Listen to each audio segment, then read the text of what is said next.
Hello everyone, आज की इस वीडियो में हम करने वाले हैं सीबीएसई क्लास 10 साइंस का ऑफिशियल सैम्पल क्वेश्चन पेपर का पूरा सॉल्यूशन। ठीक है, ये सीबीएसई ने रिलीज़ किया है फॉर द एकेडमिक ईयर 2024-25 के लिए। मतलब इस साल अगर आप बोर्ड एग्जाम देने वाले हैं तो आप ये सैम्पल पेपर जरूर करके जाए, क्योंकि बहुत अच्छा सैम्पल पेपर लगा मुझे ये। क्यों? सबसे पहले तो इससे आपका पैटर्न पता चल जाएगा, क्योंकि ये ऑफिशियल सैम्पल पेपर है तो बोर्ड एग्जाम भी इसी पैटर्न पे होगा, मतलब ऐसा ही क्वेश्चन पेपर आपको देखने को मिलेगा। ठीक है, और दूसरा बात यह है कि इसमें जो लेवल ऑफ क्वेश्चंस है वो काफ़ी अच्छे हैं। लेवल ऑफ क्वेश्चंस अच्छे होने का मतलब ऐसा नहीं कि इसमें काफ़ी डिफिकल्ट क्वेश्चंस पूछे हुए हैं। मुश्किल क्वेश्चन पूछना ये अच्छा लेवल नहीं होता है। ठीक है, अच्छा क्वेश्चन है इसका मतलब है कि जो क्वेश्चन का लैंग्वेज यूज़ किया हुआ है वो आपको एक बार सोचने पे मजबूर करेगा। स्ट्रेट फॉरवर्ड आप क्वेश्चन देखिए और आंसर लिख दिए, ऐसा नहीं होने वाला। यहाँ पे आपको सबसे पहले क्या करना पड़ेगा, क्वेश्चन को अच्छे से पढ़ के समझना पड़ेगा। आंसर उसका सिंपल है, ठीक है, जो आप पढ़े हैं उसी में से आंसर आएगा, लेकिन ज़रूरी ये है कि आप क्वेश्चन को पढ़ के उसको इंटरप्रेट करना सीखें। ठीक है, तो ऐसा कई सारा क्वेश्चन इसमें है जिससे आपको बहुत चीज़ सीखने को मिलेगा।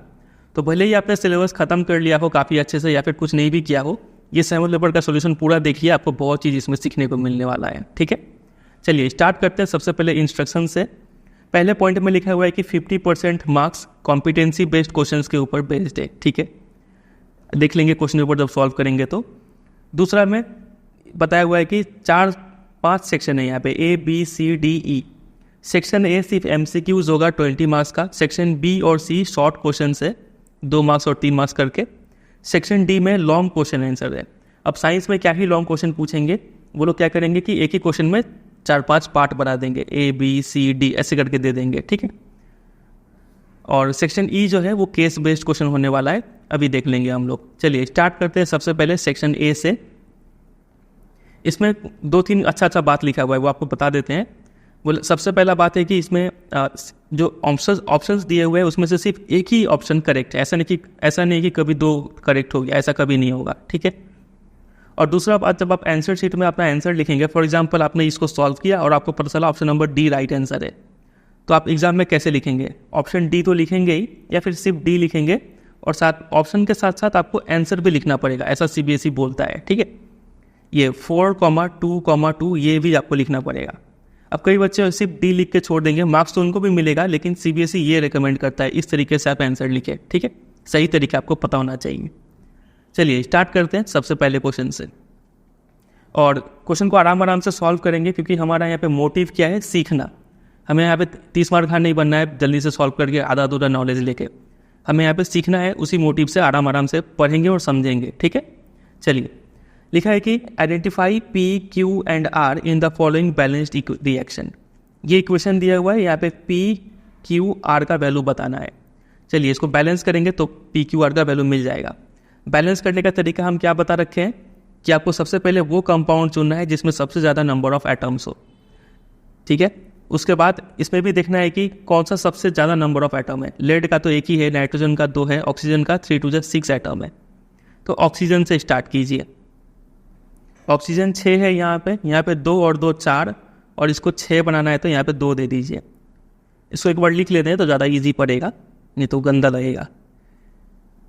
PbNO3 whole twice gives PbO plus nitrogen dioxide plus oxygen. ठीक है, तो ऑक्सीजन यहाँ पे हम 2 दे रहे हैं। ठीक है, तो ऑक्सीजन बैलेंस हो गया। यहाँ पे 2 देते ही लेड हो गया 2, तो यहाँ पे लेड को बैलेंस करने के लिए 2 दीजिए, लेड भी बैलेंस हो गया। नाइट्रोजन का देखिए तो 2 4, नाइट्रोजन को 4 यहाँ पे दे दिया, ये हो गया बैलेंस। 4 देने से ऑक्सीजन कितना हो गया, 4 8 और 2 10 और 2 12। इधर ऑक्सीजन 12 है, यहाँ पे ऑक्सीजन कितना है, 3 6 6 12, यहाँ पे भी 12 है, तो बैलेंस है ऑक्सीजन भी। तो P ये था, Q ये था और R ये था, यानी 2 2 4 2 2 4। ऑप्शन नंबर ए हो जाएगा राइट आंसर। समझे कि नहीं? अब आप बोलेंगे कि सर कुछ ऐसा बैलेंस करने का तरीका बता दीजिए जिससे हम सारा इक्वेशन बैलेंस कर पाए। तो देखिए सारा इक्वेशन कोई ना कोई इक्वेशन आपको ऐसा मिलेगा जिसमें आप अटकेंगे। ठीक है, तो चूंकि आप क्लास 10 में हैं तो बहुत ज़्यादा कॉम्प्लिकेट नहीं करना है चीज़ों को। हम आपको एक ही तरीका बता रखे हैं कि एनसीईआरटी बुक में जितना भी इक्वेशन दिया हुआ है, फॉर एग्जाम्पल ये इक्वेशन चैप्टर नंबर 1 से उठ के आया हुआ है। ठीक है, एनसीईआरटी बुक में जितना भी इक्वेशन दिया हुआ है यहाँ पे एक्टिविटी में और एक्सरसाइज में उतना कर लीजिए, उससे बाहर नहीं आएगा। ठीक है, इतना को अच्छे से प्रैक्टिस कीजिए और जो तरीका बताए हैं मैक्सिमम नंबर ऑफ एटम से स्टार्ट कीजिए, आप सारा इक्वेशन को बैलेंस कर लेंगे। सारा इक्वेशन को एक जगह कंपाइल करके हम वेबसाइट में भी प्रोवाइड कर दिए हैं इंपॉर्टेंट क्वेश्चन में। आपने कर भी लिया होगा, जिन लोगों ने नहीं किया उनको बता रहे हैं, ठीक है। चलिए, ये हो गया। दूसरे क्वेश्चन पे आते हैं। और हाँ, बहुत स्टूडेंट कमेंट करके पूछते हैं कि सर एनसीईआरटी सफिशिएंट है क्या। तो अब इस सैम्पल पर हम पूरा सॉल्व करेंगे, आप देखेंगे कि सारा क्वेश्चन एनसीईआरटी से ही उठ के आ रहा है, कुछ एक्स्ट्रा करने का जरूरत नहीं है। इसके एनसीईआरटी बुक तो करना है, इसके साथ साथ एक क्वेश्चन बैंक या फिर इंपॉर्टेंट क्वेश्चन कहीं से भी आप कीजिए। हम वेबसाइट में जो दिए हैं आपको अच्छा लगता है तो वो कीजिए, नहीं तो कोई भी क्वेश्चन बैंक लीजिए और वहाँ से कीजिए, ठीक है, उतना सफिशिएंट होगा। और ऐसा नहीं कि वेबसाइट पे जो हम क्वेश्चन दिए हैं हम खुद से बनाए हैं, वेबसाइट पे क्वेश्चन हम सिर्फ कंपाइल करके कर दिए। फॉर एग्जांपल सीबीएसई का प्रीवियस ईयर क्वेश्चंस और सीबीएसई का सैम्पल क्वेश्चन पेपर, ये दोनों में से जितने भी अच्छे अच्छे क्वेश्चन थे वो सारा छाट के हम वेबसाइट पर प्रोवाइड कर दिए हैं ताकि आपके लिए सुविधा रहे। बस इतना ही काम किया है, इसीलिए बार बार हम बोलते हैं कि वेबसाइट पर जो क्वेश्चन दिए उसको प्रैक्टिस किया कीजिए, समझे कि नहीं। चलिए, दूसरा क्वेश्चन, ये बहुत अच्छा क्वेश्चन है। इसमें एक क्वेश्चन में उन लोगों ने 4 क्वेश्चन पूछ लिया है, बहुत चीज़ इसमें सीखने को मिलेगा आपको। बोला है कि a metal that forms amphoteric oxides, 2 column है यहाँ पे, आपको मैच करना है। बोले कि ऐसे मेटल बताइए जो एम्फोटेरिक ऑक्साइड है, इसमें से कौन सा। तो हम आपको पढ़ा रखे हैं कि 2 ही ऐसे मेटल है जो एम्फोटेरिक ऑक्साइड है, एल्यूमिनियम और जिंक, है कि नहीं। देखिए यहाँ पे हम स्क्रीनशॉट भी अटैच किए हैं, ये देखिए एम्फोटेरिक ऑक्साइड। तो एक हो गया एल्यूमिनियम ऑक्साइड, एक हो गया जिंक ऑक्साइड, यही 2 एम्फोटेरिक ऑक्साइड है। तो इसका डेफिनेशन आता है, इसका इक्वेशन आता है, एल्यूमिनियम का भी और जिंक का भी, ये सब लिख के रख दिए हैं। तो यहाँ पे कौन सा है, जिंक तो नहीं है ऑप्शन में, एल्यूमिनियम है, तो ए का 3 होने वाला है। ए का 3 यहाँ पे भी है, ए का 3 यहाँ पे भी है, बी नहीं तो डी में से कोई एक करेक्ट आंसर होगा। A metal which melts when kept on our palm, हाथ पे रखते ही वो मेल्ट हो जाता है, मतलब उसका मेल्टिंग पॉइंट काफ़ी कम है, तो वो मेटल कौन सा होगा। तो 2 है, एक होता है गैलियम और दूसरा होता है सीजियम। तो यहाँ पे गैलियम है तो ये हो जाएगा बी का 1, इतने से यहाँ पे बी का 2 है तो ये तो गलत हो गया, इतना से ही ऑप्शन नंबर बी हो जाएगा राइट आंसर, ठीक है। लेकिन चूंकि अभी हम सीख रहे हैं तो हम ऑप्शन सी और डी को भी मैच करेंगे और यहाँ से भी ज्ञान लेंगे, ठीक है। A metal that reacts with nitric acid, ये देखिए बहुत अच्छा क्वेश्चन, हर साल कहीं ना कुछ तरीके से वो ये क्वेश्चन पूछते ही है। ऐसा कौन सा मेटल है जो नाइट्रिक एसिड से रिएक्ट करता है। तो देखिए इसका भी स्क्रीनशॉट अटैच किए यहाँ पे, सब एनसीईआरटी बुक का स्क्रीनशॉट है। इस पर लिखा हुआ है कि नाइट्रिक एसिड जनरली मेटल के साथ रिएक्ट नहीं करते और हाइड्रोजन गैस इवॉल्व नहीं होता है, लेकिन 2 मेटल ऐसे हैं, मैग्नीशियम और मैंगनीज, ये दोनों नाइट्रिक एसिड के साथ रिएक्ट करके हाइड्रोजन गैस निकाल देते हैं। तो ये 2 मेटल है, याद रखना है इसको, ठीक है। जब आप एनसीईआरटी बुक पढ़ेंगे ना तो आपको इसका इंपॉर्टेंस पता नहीं चलेगा, लेकिन जब आप ये पढ़ लिए उसके बाद जो क्वेश्चंस दिए हैं हम इंपॉर्टेंट क्वेश्चंस, उसको ट्राई करेंगे, तब आपका दिमाग खुलेगा कि हाँ ये लाइन इंपॉर्टेंट था, इसमें से ये 2 बात याद करना है कि नहीं, ऐसे दिमाग खुलता है। तो कौन सा नाइट्रिक एसिड के साथ रिएक्ट करता है, तो मैंगनीज यहाँ पे ऑप्शन में है, ठीक है। सी का 4 ये हो गया, ठीक है। और लास्ट क्या है, D, a metal that which can not displace hydrogen from acid. Displace कर पाएगा मतलब नहीं कर पाएगा, मतलब ये कम रिएक्टिव होना चाहिए हाइड्रोजन से। ये है मेटल रिएक्टिविटी सीरीज, यहाँ पे हाइड्रोजन है, तो हाइड्रोजन से नीचे जितने भी मेटल है ये सभी हाइड्रोजन को डिस्प्लेस नहीं कर पाएंगे। तो कॉपर है क्या यहाँ पे, नहीं है, Hg भी नहीं है, Ag भी नहीं है, Au यानी गोल्ड है यहाँ पे, ठीक है। तो ये गोल्ड है जो हाइड्रोजन को डिस्प्लेस नहीं कर पाएगा। डी का 2 समझे कि नहीं, इस तरीके से क्वेश्चन आता है। ये मेटल रिएक्टिविटी सीरीज कैसे याद करना है वो तरीका भी बता दिए थे वीडियो में। अगर आपका अभी तक बेस बहुत कमज़ोर है तो हम तो रिकमेंड करेंगे कि जो हम प्लेलिस्ट बना रखे हैं साइंस का, उसको एक बार ज़रूर देखिए। हर एक चैप्टर का 1 शॉर्ट वीडियो अवेलेबल है, आराम से उसको देख जाइए, पूरा साइंस कवर हो जाएगा, ज़्यादा कुछ करने का ज़रूरत नहीं है, ठीक है। चलिए आगे मूव करते हैं। हाँ, आगे मूव करने से पहले इस टाइप के वीडियोज़ देखने से बचे। हम देख रहे थे यूट्यूब में कि ये क्या ही वीडियो है, जैसे कि half yearly exams class 10 finish full syllabus like this, score 95%, finish syllabus in 1 night. एक रात में अगर आप पूरा सिलेबस खत्म कर लेंगे तब तो आप इस लेवल का क्वेश्चन नहीं कर पाएंगे, इतना तो श्योर है। इस लेवल का क्वेश्चन आप एक रात पढ़ के नहीं कर पाएंगे, ठीक है। इसके लिए कॉन्सेप्ट का जरूरत पड़ता है, टाइम टू टाइम रिविजन का जरूरत पड़ता है। फिर और इस तरीके का वीडियो से भी बचेगी। क्लास 10 फ्रॉम सितंबर, ये हम देखते आ रहे हैं, अप्रैल से देख रहे हैं, अप्रैल में वीडियो बना, फिर स्टार्ट क्लास 10 फ्रॉम मई, फिर जून, फिर जुलाई, अगस्त, और ये भी श्योर है कि अक्टूबर से फिर स्टार्ट कैसे करें वो भी वीडियो आएगा। यहाँ पे टीचर्स का दोष नहीं है, ये लोग तो व्यू के लिए कर रहे हैं, क्योंकि आप लोग ऐसा ही वीडियो चाहिए आप लोग को, इसलिए इन लोग को ऐसा वीडियो बनाना पड़ता है, ठीक है। लेकिन जो सीरियस है, और देखिए यहाँ पे इन्होंने टाइटल में भी लिखा है नॉट फॉर नॉन सीरियस, अगर वो इतने ही सीरियस होते तो वो ये वीडियो देखते ही नहीं, ठीक है, वो तो अप्रैल मई से पढ़ रहे होते। यहाँ पे लूजर, फेल्ड, ऐसा ताम झाम में मत पढ़िए, सिंपल स्ट्रेटजी रखिए कि आपको एनसीईआरटी कवर करना है, आराम आराम से उसको पढ़ते जाइए, ठीक है। टाइम टेबल के पीछे मत भागिए इतना, ये सब फालतू टाइम वेस्ट होता है। आगे मूव करते हैं तीसरे क्वेश्चन पे। The solution in the given figure is likely to be, ये कौन सा सॉल्यूशन है, तो फिगर अच्छे से स्टडी करना पड़ेगा। बैटरी लगा हुआ है, सर्किट कंप्लीट है, लेकिन bulb does not glow, bulb नहीं जला, मतलब ये कौन सा सॉल्यूशन है, तो HNO3 एसिड है, H2SO4 ये भी एसिड है, कार्बन डाइऑक्साइड इन वाटर, ये देखिए कार्बन डाइऑक्साइड है एक नॉन मेटल, और नॉन मेटल ऑक्साइड जो होता है वो क्या होता है, किस नेचर का होता है, तो ये आप बोलेंगे एसिडिक नेचर का होता है, ठीक है। ये भी एसिड, ये भी एसिड, ये भी है एसिडिक, तो एसिडिक जनरली इलेक्ट्रिसिटी कंडक्ट करते हैं, यहाँ पे इलेक्ट्रिसिटी फ्लो करता है, ठीक है, लेकिन ये अल्कोहल है, यहाँ से इलेक्ट्रिसिटी फ्लो नहीं करेगा। Option number B right answer है, ठीक है। ये एक्टिविटी बेस्ड क्वेश्चन है, एनसीईआरटी से ही एक्टिविटी है, वहीं से दिया हुआ है ये। नंबर 4 लिखा है कि एक सॉल्यूशन है ए, वो फेनोप्थलीन को पिंक बना दे रहा है। अब कौन सा चीज़, एसिड या फिर बेस, कौन सा चीज़ फेनोप्थलीन को पिंक बनाता है, ये चीज़ आपको पता होना चाहिए। मैक्सिमम स्टूडेंट को लिटमस पेपर के बारे में मालूम है कि रेड ब्लू, ब्लू रेड ऐसा होता है, लेकिन फेनोप्थलीन के बारे में बहुत कम लोगों को मालूम होगा। तो जब हम इसको पढ़ाए थे chapter 2 acid basis and salt, यहाँ पे ये एक्टिविटी करवा के ये टेबल फिल करने के लिए बोला गया था। तो यहाँ पे हम लिख के रख दिए थे कि बेस जो है वो फेनोप्थलीन सॉल्यूशन को पिंक में कन्वर्ट कर देता है, ठीक है, और एसिड और न्यूट्रल में ये कलरलेस होता है। तो इस बात से समझ में आ गया कि ये जो ए है ये फेनोप्थलीन को पिंक बना रहा है, मतलब ये समझ में आ रहा है ए क्या है, बेस है। समझे कि नहीं, इस लॉजिक से पता चला। On addition of aqua solution B to A, अब क्या कर रहे हैं, बी जो है उसको उठा के ए में ऐड कर रहे हैं, ठीक है। तब क्या होता है, pink colour disappear, pink colour disappear हो गया, अब ये कलरलेस हो गया, ठीक है। इसका मतलब जरूर जो बी है वो पक्का एसिड होगा, क्योंकि ये तो बेस है। बेस में क्या ऐड करेंगे, एसिड ऐड करेंगे, तभी तो न्यूट्रलाइज हो जाएगा और कलरलेस हो जाएगा। तो which of the following statement is true for the solutions A and B, A और बी के बारे में कौन सा सॉल्यूशन है। ए इज स्ट्रांगली बेसिक और वीक बेस, नहीं, स्ट्रांगली एसिडिक वीक एसिड ऐसा भी नहीं है।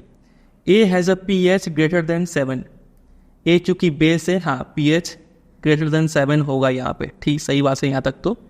और B has pH less than 7, B acid है तो इसका pH लेस देन 7 होगा, ये भी सही बात है। ऑप्शन नंबर सी होगा यहाँ पर राइट आंसर, ठीक है। चलिए आगे मूव करते हैं नंबर 5 पे। 50 gram, when 50 gram of lead powder is added to 300 ml of blue copper sulphate solution, after a few hours the solution becomes colourless, this is an example of क्या, ठीक है। तो लेड है और add कर रहे हैं इसमें कॉपर सल्फेट CuSO4, ठीक है, और रिएक्शन होने का बाद वो कलरलेस हो जा रहा है, मतलब रिएक्शन हुआ मतलब ये जो है, अब ये समझ जाइए कि कौन सा टाइप का रिएक्शन हो रहा है। यहाँ पे ये इसको क्या किया है, डिस्प्लेस किया है, डिस्प्लेसमेंट रिएक्शन है ये, ठीक है। चलिए नंबर 6,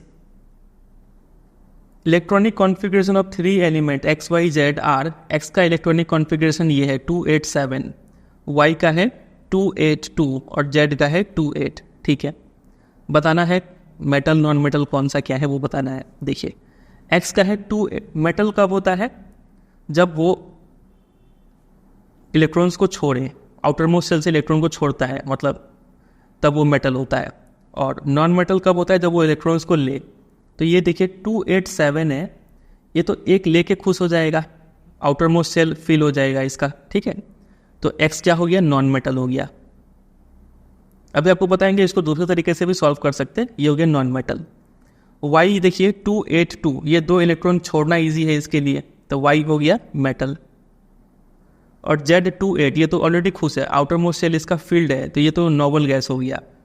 तो X नॉन मेटल है और Y मेटल है। ऑप्शन नंबर सी हो जाएगा राइट आंसर।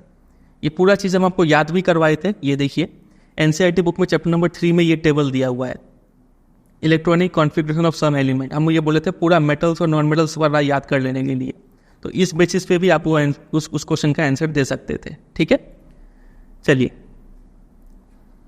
नंबर 7, ये भी काफ़ी अच्छा क्वेश्चन है। कौन सा एंडोथर्मिक रिएक्शन है? एंडोथर्मिक रिएक्शन मतलब ऐसा रिएक्शन जिसमें हीट अब्जॉर्ब किया जाता हो, हीट आपको बाहर से देना पड़ रहा है, ठीक है, उसको एंडोथर्मिक बोलते हैं। और वही एक्सोथर्मिक में क्या होता है, हीट रिलीज होता है, हीट आपको मिलता है। इसमें आप क्या है, हीट देते हैं, इसमें हीट मिलता है। बर्निंग ऑफ कैंडल, हीट मिल रहा है कि आप दे रहे हैं, तो हीट मिल रहा है, कैंडल जल रहा है तो हीट रिलीज हो रहा है। ठीक है, कुकिंग ऑफ फूड, खाना बनाते वक्त हीट दे रहे हैं कि ले रहे हैं आप, तो खाना बनाने के लिए आप हीट देते हैं, वो अब्जॉर्ब कर रहा है, यही है एंडोथर्मिक रिएक्शन। समझे कि नहीं? ऑप्शन नंबर बी हो जाएगा राइट आंसर। ये दो भी देख लीजिए। Reaction of sodium with air, sodium को हम लोग केरोसिन में डबो कर रखते हैं ताकि वो बाहर निकलते ही आग लग जाएगा, वो बहुत रिएक्टिव होता है, तो ये तो एक्सोथर्मिक हो जाएगा। डिकम्पोजिशन ऑफ वेजिटेबल मैटर, सड़ना गलना ये सारा एक्सोथर्मिक होता है, डिटेल में डिस्कस किए थे इसको, तो ऑप्शन नंबर बी ही है यहाँ पे सिर्फ एंडोथर्मिक। समझे? अब आइए क्वेश्चन नंबर 8 पे। देखिए लैंग्वेज काफ़ी बड़ा है लेकिन इसका आंसर काफ़ी सिंपल आएगा, लेकिन तो यहाँ पे जरूरी है कि क्वेश्चन को अच्छे से समझा जाए कि ये पूछना क्या चाह रहे हैं।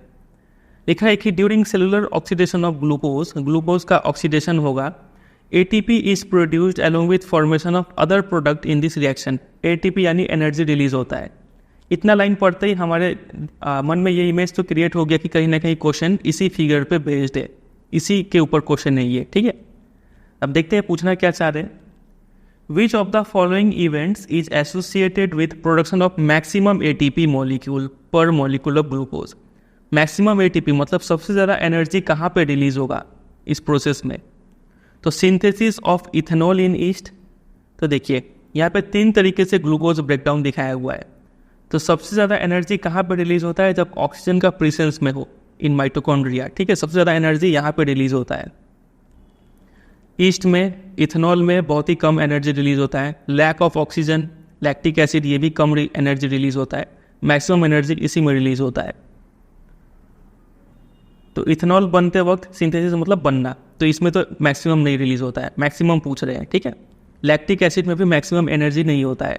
Carbon dioxide in yeast cell, इसमें भी मैक्सिमम एनर्जी नहीं होता है। Carbon dioxide in human cell, जब ऑक्सीजन का सप्लाई पूरी हो तब होता है maximum ATP release. Option number D होगा राइट यहाँ पे। समझे कि नहीं? चलिए, तो इसको बोलेंगे कॉम्पिटेंसी बेस्ड क्वेश्चन। आगे नंबर 9 पे आ जाइए। इससे बोला है कि during which of the following stages of the circulation of blood in a normal human being. अब सर्कुलेशन ऑफ ब्लड से समझ में आ गया कि ये क्वेश्चन कहीं ना कहीं इस टॉपिक पे बेस्ड है। क्लियर है यहाँ तक? अब देखिए पूछ क्या रहे हैं।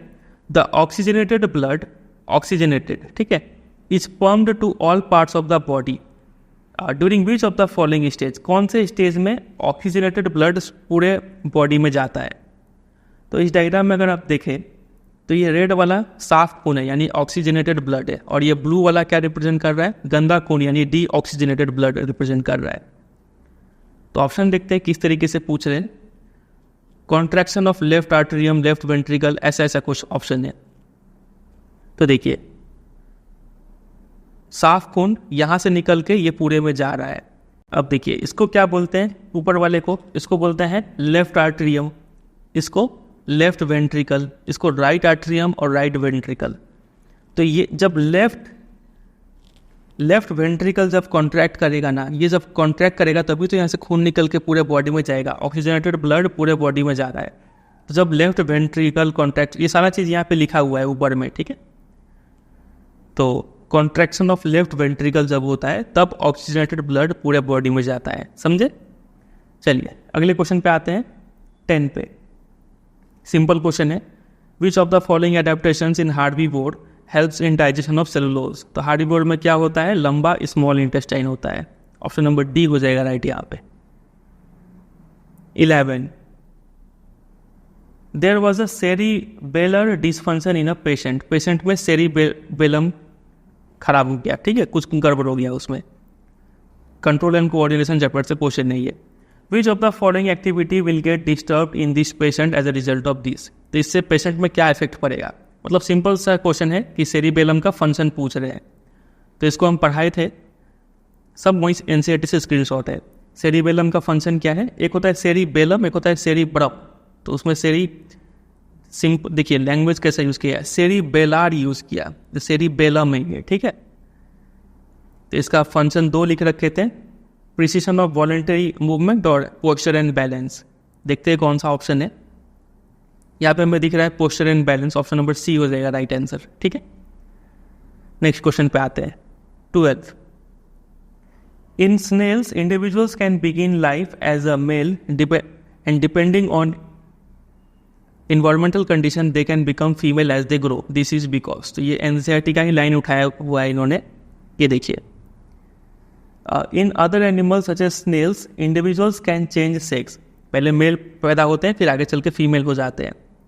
तो इसमें ये इंडिकेट करता है कि sex is not genetically determined, genetics पे डिपेंडेंट नहीं है सेक्स, ठीक है, इन्वायरमेंट पर डिपेंडेंट है। तो option number D, sex is not genetically determined in snails, ये हो जाएगा कंक्लूजन, ठीक है। नेक्स्ट क्वेश्चन 13 पे आते हैं। In the following cases a ray is incident on a concave mirror, ये है कॉन्केव मिरर, यहाँ पे कोई रे इंसिडेंट करता है। For example, in which case angle of incidence equal to 0, angle of incidence कहाँ पे 0 होगा। तो सबसे पहले ये एंगल ऑफ इंसिडेंस होता क्या है ये पता होना चाहिए। देखिए बहुत बच्चे को अभी भी ये मालूम नहीं होगा, ये अगर प्लेन मिरर है, अगर ये इंसिडेंट रे है, तो बहुत बच्चे इसको समझ लेते हैं इंसिडेंट एंगल, ये नहीं होता इंसिडेंट एंगल। जो नॉर्मल आप इसमें बनाए, एक परपेंडिकुलर लाइन अगर आप इस सरफेस पे खींचते हैं, तो ये जो एंगल होता है इंसिडेंट रे और नॉर्मल के बीच में, उसको बोलते हैं एंगल ऑफ इंसिडेंस, ठीक है। तो कब 0 होगा ये कॉन्केव के केस में, तो देखिए जब भी incident ray centre of curvature से पास करे इस पे, तो इस पॉइंट पे अगर आप नॉर्मल भी बनाएंगे ना, तो नॉर्मल भी यही बनेगा और इंसिडेंट रे भी यही है, दोनों के बीच में एंगल 0 होगा, ठीक है। तो रे passing through centre of curvature and incident obliquely, टेढ़ा ऑब्लिक करेगा, सेंटर ऑफ कर्वेचर से पास करता है, तब दोनों के बीच में एंगल 0 होता है, ठीक है। चलिए ये ऑप्शन बी होगा राइट आंसर। इसको बोलेंगे भी कॉम्पिटेंसी बेस्ड क्वेश्चन, ठीक है, काफ़ी मतलब हॉट्स था ये, हाई ऑर्डर थिंकिंग स्किल थोड़ा सा इसमें इन्वॉल्व था। 14 पे आइए, ऐसा फिगर दिया हुआ है, choose the correct option for the colour of rays A and B. A और बी कौन से कलर का होगा, तो हमें पता है विबग्योर होता है VIBGYOR। जब आप रिवीजन नहीं करेंगे तो क्या होगा, कई बच्चे को हम देखेंगे ऊपर से नीचे लिख देते हैं, VIBGYOR बोलते हैं, ये इधर से स्टार्ट होगा। जब आप रिवीजन नहीं करेंगे तो ऐसा मिस्टेक होता है, ठीक है, याद रखना है, ये नीचे से लिखना पड़ता है विबग्योर। तो ए और बी कौन सा है, तो ए और बी देखिए कुछ भी हो सकता है, रेड और ऑरेंज भी हो सकता है, येलो ग्रीन भी हो सकता है, ग्रीन ब्लू कुछ भी हो सकता है, रेड येलो रेड ग्रीन, यहाँ पे कोई भी 2 है। ऐसा तो बोला नहीं है कि स्टार्टिंग वाला ये ए है और स्टार्टिंग वाला बी है, भले यहाँ पे ऑप्शन मैच हो रहा है कि ए रेड है और बी वायलेट है, लेकिन ऑप्शन सी राइट होगा। लेकिन यहाँ पे ए और बी कुछ भी हो सकता था, रेड और येलो भी हो सकता था अगर ऑप्शन में होता तो।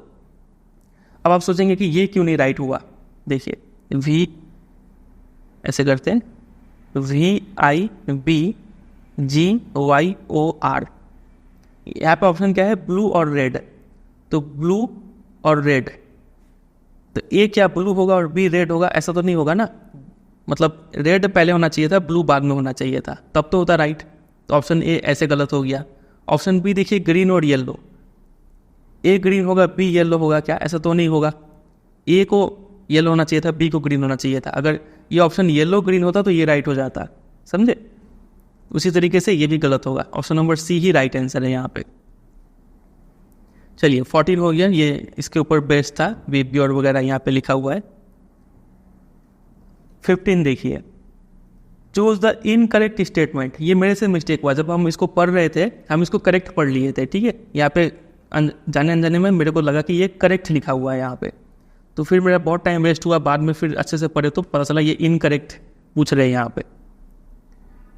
तो देखिए इसका आंसर कैसे देना है, कौन सा गलत है। पहले स्टेटमेंट क्या है, the energy available to the producer is maximum. हमें पता है जो फूड चेन होता है उसमें प्रोड्यूसर को सबसे ज़्यादा एनर्जी मिलता है। क्यों? तो it is the first trophic level which absorbs 1% of light energy directly from the source. सही बात है, इसमें इनकरेक्ट पूछ रहे हैं। It utilises most of the chemical energy for its own growth, respiration और रिप्रोडक्शन। सही बात है। It utilises 10% of light energy. नहीं, 10% यूज़ नहीं करता है, बहुत ज़्यादा, अप्रोक्सीमेटली 90% यूज़ कर लेता है। सिर्फ 10% ही नेक्स्ट लेवल को अवेलेबल करवाता है, 10% नेक्स्ट को पास करता है। ये राइट है। सी गलत स्टेटमेंट है, ठीक है, तो सी हो जाएगा राइट आंसर। चलिए 15 हो गया, 16वां पे आ जाते हैं। Which of the following is not a role of decomposers. Decomposers का कौन सा रोल नहीं है? नेचुरल रिप्लेनिशमेंट ऑफ सॉइल है, enrichment of oxygen in atmosphere. Oxygen कहाँ से देंगे? ये तो ऑक्सीजन यूज़ करते हैं, ऑक्सीजन देते नहीं है, तो ये रोल नहीं है। ऑप्शन नंबर बी होगा राइट आंसर। वेस्ट डिकम्पोजिशन करते हैं, डेड रिमेन्स को ब्रेक डाउन करते हैं। 16 हो गया। 17 से आ गया एसर्शन रीजन। एसर्शन है कि on adding dilute HCl to a test tube containing a substance X, a colorless gas is produced which gives a pop sound when a burning matchstick is brought near it। समझ में आ गया कि वो gas कौन सा है? जरूर hydrogen gas होगा। तो HCl है, जरूर कोई ना कोई एक मेटल होगा, तभी यहाँ पे एक हाइड्रोजन गैस निकल रहा है, ठीक है, तो ये तो राइट स्टेटमेंट है। In this reaction metal X is displace by hydrogen. Hydrogen क्या मेटल को डिस्प्लेस कर रहा है? नहीं, ये मेटल हाइड्रोजन को डिस्प्लेस करेगा, तब तो हाइड्रोजन निकलेगा। ये स्टेटमेंट गलत है। एक गलत होते ही R is false, A is true. Option C right होगा, ठीक है। 18 देखिए, the number of chromosomes in a cell and in a germ cell, जैसे कि स्पर्म या फिर एग, इज नॉट सेम। सही बात है, इसमें जितना होता है उसका आधा होता है। यहाँ पे अगर 46 है तो यहाँ पे 23 होगा, ठीक है, ये सही है। When two germ cell combine, they restore the number of chromosomes in a species। तो जब स्पर्म और एग मिलेंगे तो 23, 46, 46 रीस्टोर हो जाएगा। तो ये भी सही बात है, दोनों सही है। लेकिन क्या ये इसका करेक्ट एक्सप्लेनेशन है क्या? तो नहीं, ये भी एक स्टेटमेंट है, ये भी एक स्टेटमेंट, दोनों सही बात बोला गया है, ये इसको सपोर्ट करने के लिए नहीं बोला गया है, ठीक है। तो both A and R true, लेकिन ये is not the correct explanation of A, ठीक है, बी होगा राइट आंसर। इसको ट्राई कीजिए। A convex mirror always forms a image behind it. Convex mirror है और इमेज फॉर्म्ड इज वर्चुअल। सही बात है। According to sign convention focal length of convex mirror is positive. ये भी सही बात है। तो दोनों राइट है, लेकिन क्या ये इसको एक्सप्लेन कर रहा है क्या? इसका जस्टिफाई कर रहा है क्या? नहीं, मतलब इसका रीजन के रूप में नहीं है ये। तो दोनों सही है, लेकिन करेक्ट एक्सप्लेनेशन नहीं है, ठीक है। करेक्ट एक्सप्लेनेशन वाला तब होता जब ये इसलिए हो रहा है क्योंकि ये हो रहा है, बिकॉज के रूप में अगर ये सेट खा रहा है तो होता है, समझे। यहाँ पे तो दो अलग अलग स्टेटमेंट बोला गया है, दोनों ही सही है, कोई रीजन वाला केस नहीं है यहाँ पे। 20 ट्राई कीजिए। If lions are removed from the food chain it will not affect the food chain. यहीं पे गलत हो गया ये कि फूड चेन से आप किसी भी एक लेवल को रिमूव करेंगे फूड चेन अफेक्टेड होगा। ये गलत स्टेटमेंट है। एक गलत होते ही दूसरा पढ़ने का जरूरत भी नहीं है, क्योंकि ए इज फॉल्स तो आर तो ट्रू होगा ही होगा। ऑप्शन नंबर डी हो जाएगा राइट यहाँ पे। Section be very short answer questions करना स्टार्ट करते हैं। देखिए लिखा है कि identify the type of each of the following reaction. Reaction का टाइप बताना है, यानी चैप्टर नंबर 1 का क्वेश्चन नहीं है। और stating the reason for your answer, और रीजन भी देना है कि वो इस टाइप का क्यों है। पहला देख के आप बताइए आंसर क्या होगा इसका। आयरन ऑक्साइड है, एल्यूमिनियम है, एल्यूमिनियम ऑक्साइड हो जा रहा है, यानी एल्यूमिनियम आयरन को डिस्प्लेस कर दे रहा है और आयरन निकल जा रहा है, तो ये एक डिस्प्लेसमेंट रिएक्शन हो गया, ठीक है। या फिर आप चाहे तो आप ये भी देख सकते हैं कि यहाँ पे हीट रिलीज हो रहा है, तो आप इसको एक्सोथर्मिक रिएक्शन भी बोल सकते हैं, ये भी आंसर दे सकते हैं। या फिर आप इसको इस तरीके से भी सोच सकते हैं कि यहाँ पे ऑक्सीजन था, ऑक्सीजन हट गया, यानी ये चीज़ जो है रिड्यूस हुआ है, ठीक है। एल्यूमिनियम में ऑक्सीजन नहीं था, यहाँ पे ऑक्सीजन ऐड हो गया एल्यूमिनियम के साथ, तो ये चीज़ एल्यूमिनियम जो है वो ऑक्सीडाइज हुआ है। तो ऑक्सीडेशन और रिडक्शन दोनों ही हो रहा है, तो इसको रेडॉक्स रिएक्शन भी बोल सकते हैं। तो तीनों में से कोई भी एक लिखने से होगा, एक्सोथर्मिक लिखिए या फिर डिस्प्लेसमेंट रिएक्शन लिखिए या फिर रेडॉक्स रिएक्शन लिख दीजिए, ठीक है। और रीज़न भी देना है हमें, रीज़न क्या होगा, तो एक्सोथर्मिक का रीज़न होगा हीट निकला है उसलिए एक्सोथर्मिक। डिस्प्लेसमेंट का रीज़न आप दे सकते हैं कि more reactive element displaces a less reactive element. Aluminium ज़्यादा रिएक्टिव है, वो आयरन यानी जो लेस रिएक्टिव है उसको डिस्प्लेस कर दिया, ठीक है।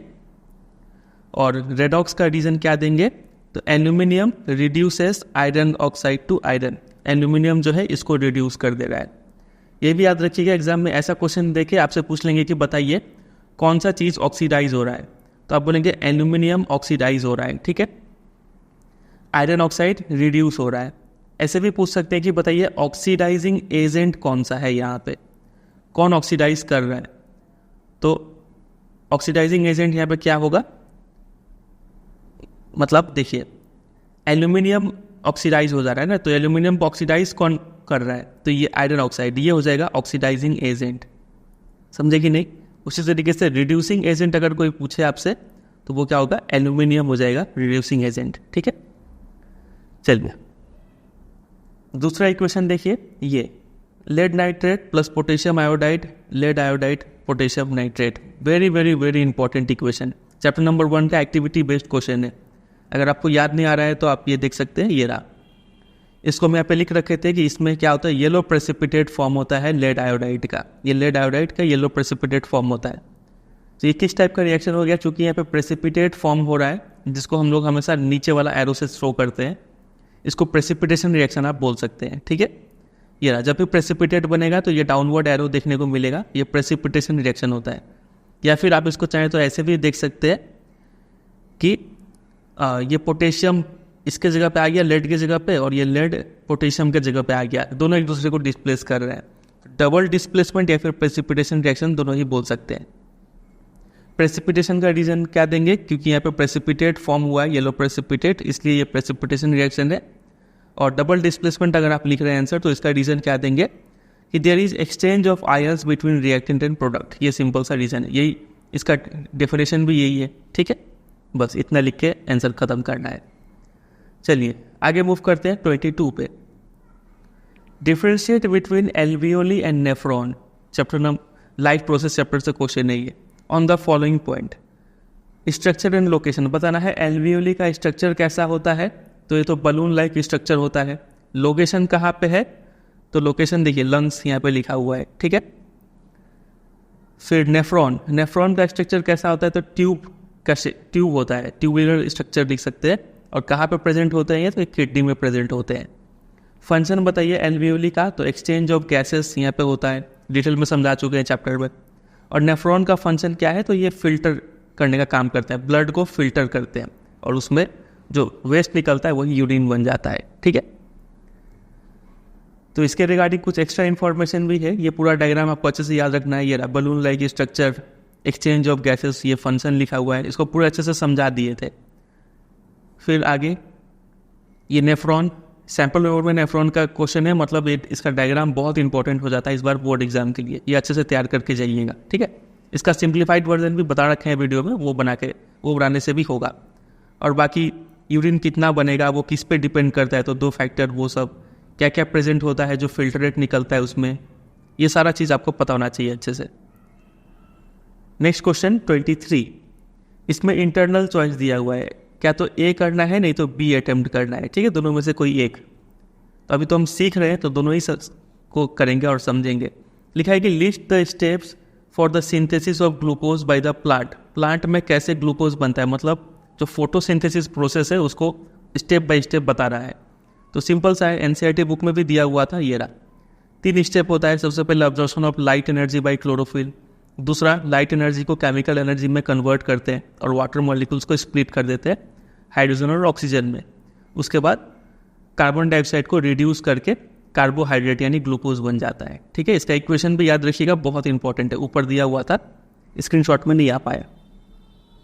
तो वही 3 पॉइंट यहाँ पे लिखा हुआ है, 1 2 3। उसके बाद अगला इसी में ऐड किया हुआ है कि what special feature is found in desert plant related to this process. Desert plant में एक खास बात होता है, वो खास बात क्या है, तो यहीं पे लिखा हुआ था कि डेजर्ट प्लांट में क्या होता है कि ये लोग रात को कार्बन डाइऑक्साइड ले लेते हैं और एक इंटरमीडिएट कोई एक बीच वाला प्रोडक्ट बना कर रख लेते हैं, फिर दिन में जब इसमें एनर्जी पड़ता है तो वो इसी इंटरमीडिएट पे काम करते हैं और फिर इसको ग्लूकोज में कन्वर्ट कर देते हैं। यही स्पेशल होता है डेजर्ट प्लांट में, इतना ही बात आपको लिख देना था, तो वही यहाँ पे उन्होंने भी लिख रखा है, समझ गए। चलिए 4 पॉइंट है, सब आधा आधा पॉइंट का। मार्क्स मिल जाएगा आपको, ठीक है। मतलब आधा मार्क्स इसमें, आधा मार्क्स इसमें, ऐसे करके 2 मार्क्स हो जाएगा। दूसरा ऑप्शन वाला क्वेश्चन कर लेते हैं। Explain the role of the following enzymes in the process of digestion of food in humans. इन सब एंजाइम्स का फंक्शन बताना है। ये तो बहुत इजी है, यहीं पे लिखा हुआ है, चैप्टर में भी डिटेल में पढ़ा दिए थे, आप इसको तैयार कर लीजिए। सलाइवरी एमाइलेज मुंह में आपके माउथ में जो प्रेजेंट होता है, ये स्टार्च को ब्रेक डाउन कर देता है, ठीक है, टू शुगर। पेप्सिन का काम, ये प्रोटीन को डाइजेस्ट करता है स्टमक में। ट्रिप्सिन का काम, यही प्रोटीन को एमिनो एसिड में कन्वर्ट कर देता है। और लिपेज का काम इमल्सिफाइड फैट को फैटी एसिड और ग्लिसरॉल में कन्वर्ट करता है। अच्छे से आपको पता ही होगा अगर आप लाइक प्रोसेस चैप्टर पढ़ रखे हैं तो। चलिए 24 डायग्राम देख के समझ में आ रहा है कि ये लाइट चैप्टर से क्वेश्चन है। The above figure shows formation of an image by a lens. किसी एक लेंस के द्वारा ये इमेज डायग्राम दिया हुआ है इमेज फॉर्मेशन का, ठीक है। पता नहीं कौन सा लेंस है, वो हमें बताया नहीं गया, डायग्राम से समझना पड़ेगा। कुछ याद आ रहा है आपको? ये आपको बताए थे, ये कॉन्वेक्स लेंस का जो 6th डायग्राम था वो बहुत इंपॉर्टेंट होता है, तो उसी का ये फिगर है। लेंस कहीं यहाँ पे होगा ऐसे करके, ठीक है। चलिए क्वेश्चन देखते हैं। Analyse the figure. फिगर तो हमने देख लिया, लेंस का नाम भी पता कर लिए। और answer the following question. Number 1, what is the type of lens. Lens का नाम पूछ रहे हैं तो कॉन्वेक्स लेंस, ये रहा कॉन्वेक्स लेंस, ठीक है। What is the nature of image. ये जो इमेज बन रहा है ये किस टाइप का इमेज है, रियल की वर्चुअल। बताइए कौन सा होगा, वर्चुअल। इकलौता ऐसा केस है कॉन्वेक्स का जो वर्चुअल इमेज फॉर्म करता है, ये 6th वाला, ठीक है। नहीं तो कॉन्वेक्स हर बार क्या करता है, रियल इमेज ही फॉर्म करता है। If the image is formed at a distance of 30 centimetre. Numerical देख के लग रहा है न्यूमेरिकल है तो वैल्यू नोट करते जाते हैं। इमेज डिस्टेंस जिसको यू से रिप्रेजेंट करते हैं वो है 30 सेंटीमीटर। साइन कन्वेंशन, इस साइड मेजर कर रहे हैं इमेज डिस्टेंस, तो ये नेगेटिव हो जाएगा। सॉरी, ये इमेज है तो v से रिप्रेजेंट करेंगे, v इक्वल टू -30 सेंटीमीटर, ठीक है, from the lens. And the image is twice the size of the object. अगर ऑब्जेक्ट का साइज अगर h है तो इमेज का हाइट क्या दिया हुआ है, ट्वाइस, मतलब 2 गुना है, 2h है, ठीक है। Where is the object placed. Object u का डिस्टेंस पूछ रहे हैं हमसे, ठीक है। तो हमें पता है m इक्वल टू, ये चारों को मिला के कौन सा फॉर्मूला होता है, m इक्वल टू v/u और या फिर h'/h। ये हमने फॉर्मूला याद कर रखा है। चलिए वैल्यू पुटिंग करते हैं। v का वैल्यू दिया है -30, u तो हमें निकालना है, h' है 2h और h तो h ही है। ये h कैंसिल आउट हो जाएगा और यहाँ से सॉल्व करेंगे तो ये u इक्वल टू हो जाएगा -30/2 जो कि आ जाएगा -15 सेंटीमीटर। ये हो जाएगा आंसर, ठीक है। चलिए नेक्स्ट क्वेश्चन 25। इस पर भी इंटरवल चॉइस दिया हुआ है, ये ए है और नेक्स्ट पे बी देखेंगे। लिखा है कि the electric circuit above figure in a clothes dryer contains 2 heater X and Y in parallel. एक इलेक्ट्रिक सर्किट है, यहाँ पे दो हीटर है एक्स और वाई और दोनों पैरेलल सीरीज में कनेक्टेड है, ठीक है, अच्छा बात है। पैरेलल से समझ में आ गया कि ये एक्स को भी 230 वोल्ट मिल रहा होगा और y को भी 230 वोल्ट मिल रहा होगा, ठीक है। पैरेलल में भी सेम होता है और क्या डिफरेंट होता है बताइए, I डिफरेंट होता है, आपको बता रखे हैं। और सीरीज में इसका ठीक उल्टा होता है। खैर आगे पढ़ते हैं। The above figure shows the circuit connected to a 230 volt power supply. दिख ही रहा है, ठीक है। When both the switches are closed, इसको भी ऑन करते हैं, इसको भी ऑन करते हैं, पूरा सर्किट ऑन हो गया। Current in x is 3.5 ampere. तो यहाँ से करंट आके इसमें 3.5 एम्पियर करंट इस रेसिस्टर से गुजरता है, ठीक है। इसका करंट नहीं बताया हुआ है, ठीक है। क्वेश्चन देखते हैं। Analyse the circuit and answer the question. Number 1, calculate the power developed in heater x. यहाँ पे कितना पावर डेवलप्ड हुआ वो बताना है, पावर। तो पावर निकालने का आपको बहुत सारा फॉर्मूला हम लिखवाए थे, ये रहा। आप ये फॉर्मूला क्वेश्चन पे डिपेंड करेगा, आप इसमें से कोई एक फॉर्मूला यूज़ करेंगे, ठीक है। तो यहाँ पे हमें पावर निकालना है, तो पावर का एक फॉर्मूला उसमें से ये भी था, P = VI। हमें पता है x के लिए x को कितना भी मिलेगा, तो आप बोलेंगे इतना ही भी मिलेगा, ठीक है। और I जो कि करंट है वो भी इसका वैल्यू दिया हुआ था, x में करंट है 3.5 एम्पियर, तो वो यूज़ करके पावर निकाल देंगे यहाँ पे 805 वाट, ठीक है। एक आंसर तो आ गया। उसके बाद दूसरा, if the resistance of X is double that of Y, X का रेसिस्टेंस डबल है, मतलब ये अगर आर है तो ये 2 गुना रेसिस्टेंस है, ठीक है। Calculate the current in heater Y, तो यहाँ पे करंट क्या होगा? तो देखिए हमें पता है कि जो करंट होता है वो इन्वर्सली प्रोपोर्शनल होता है रेसिस्टेंस के, या फिर इतना कॉम्प्लिकेट करके नहीं समझते, आप इतना समझिए, रेसिस्टेंस मतलब क्या? बाधा, बैरियर।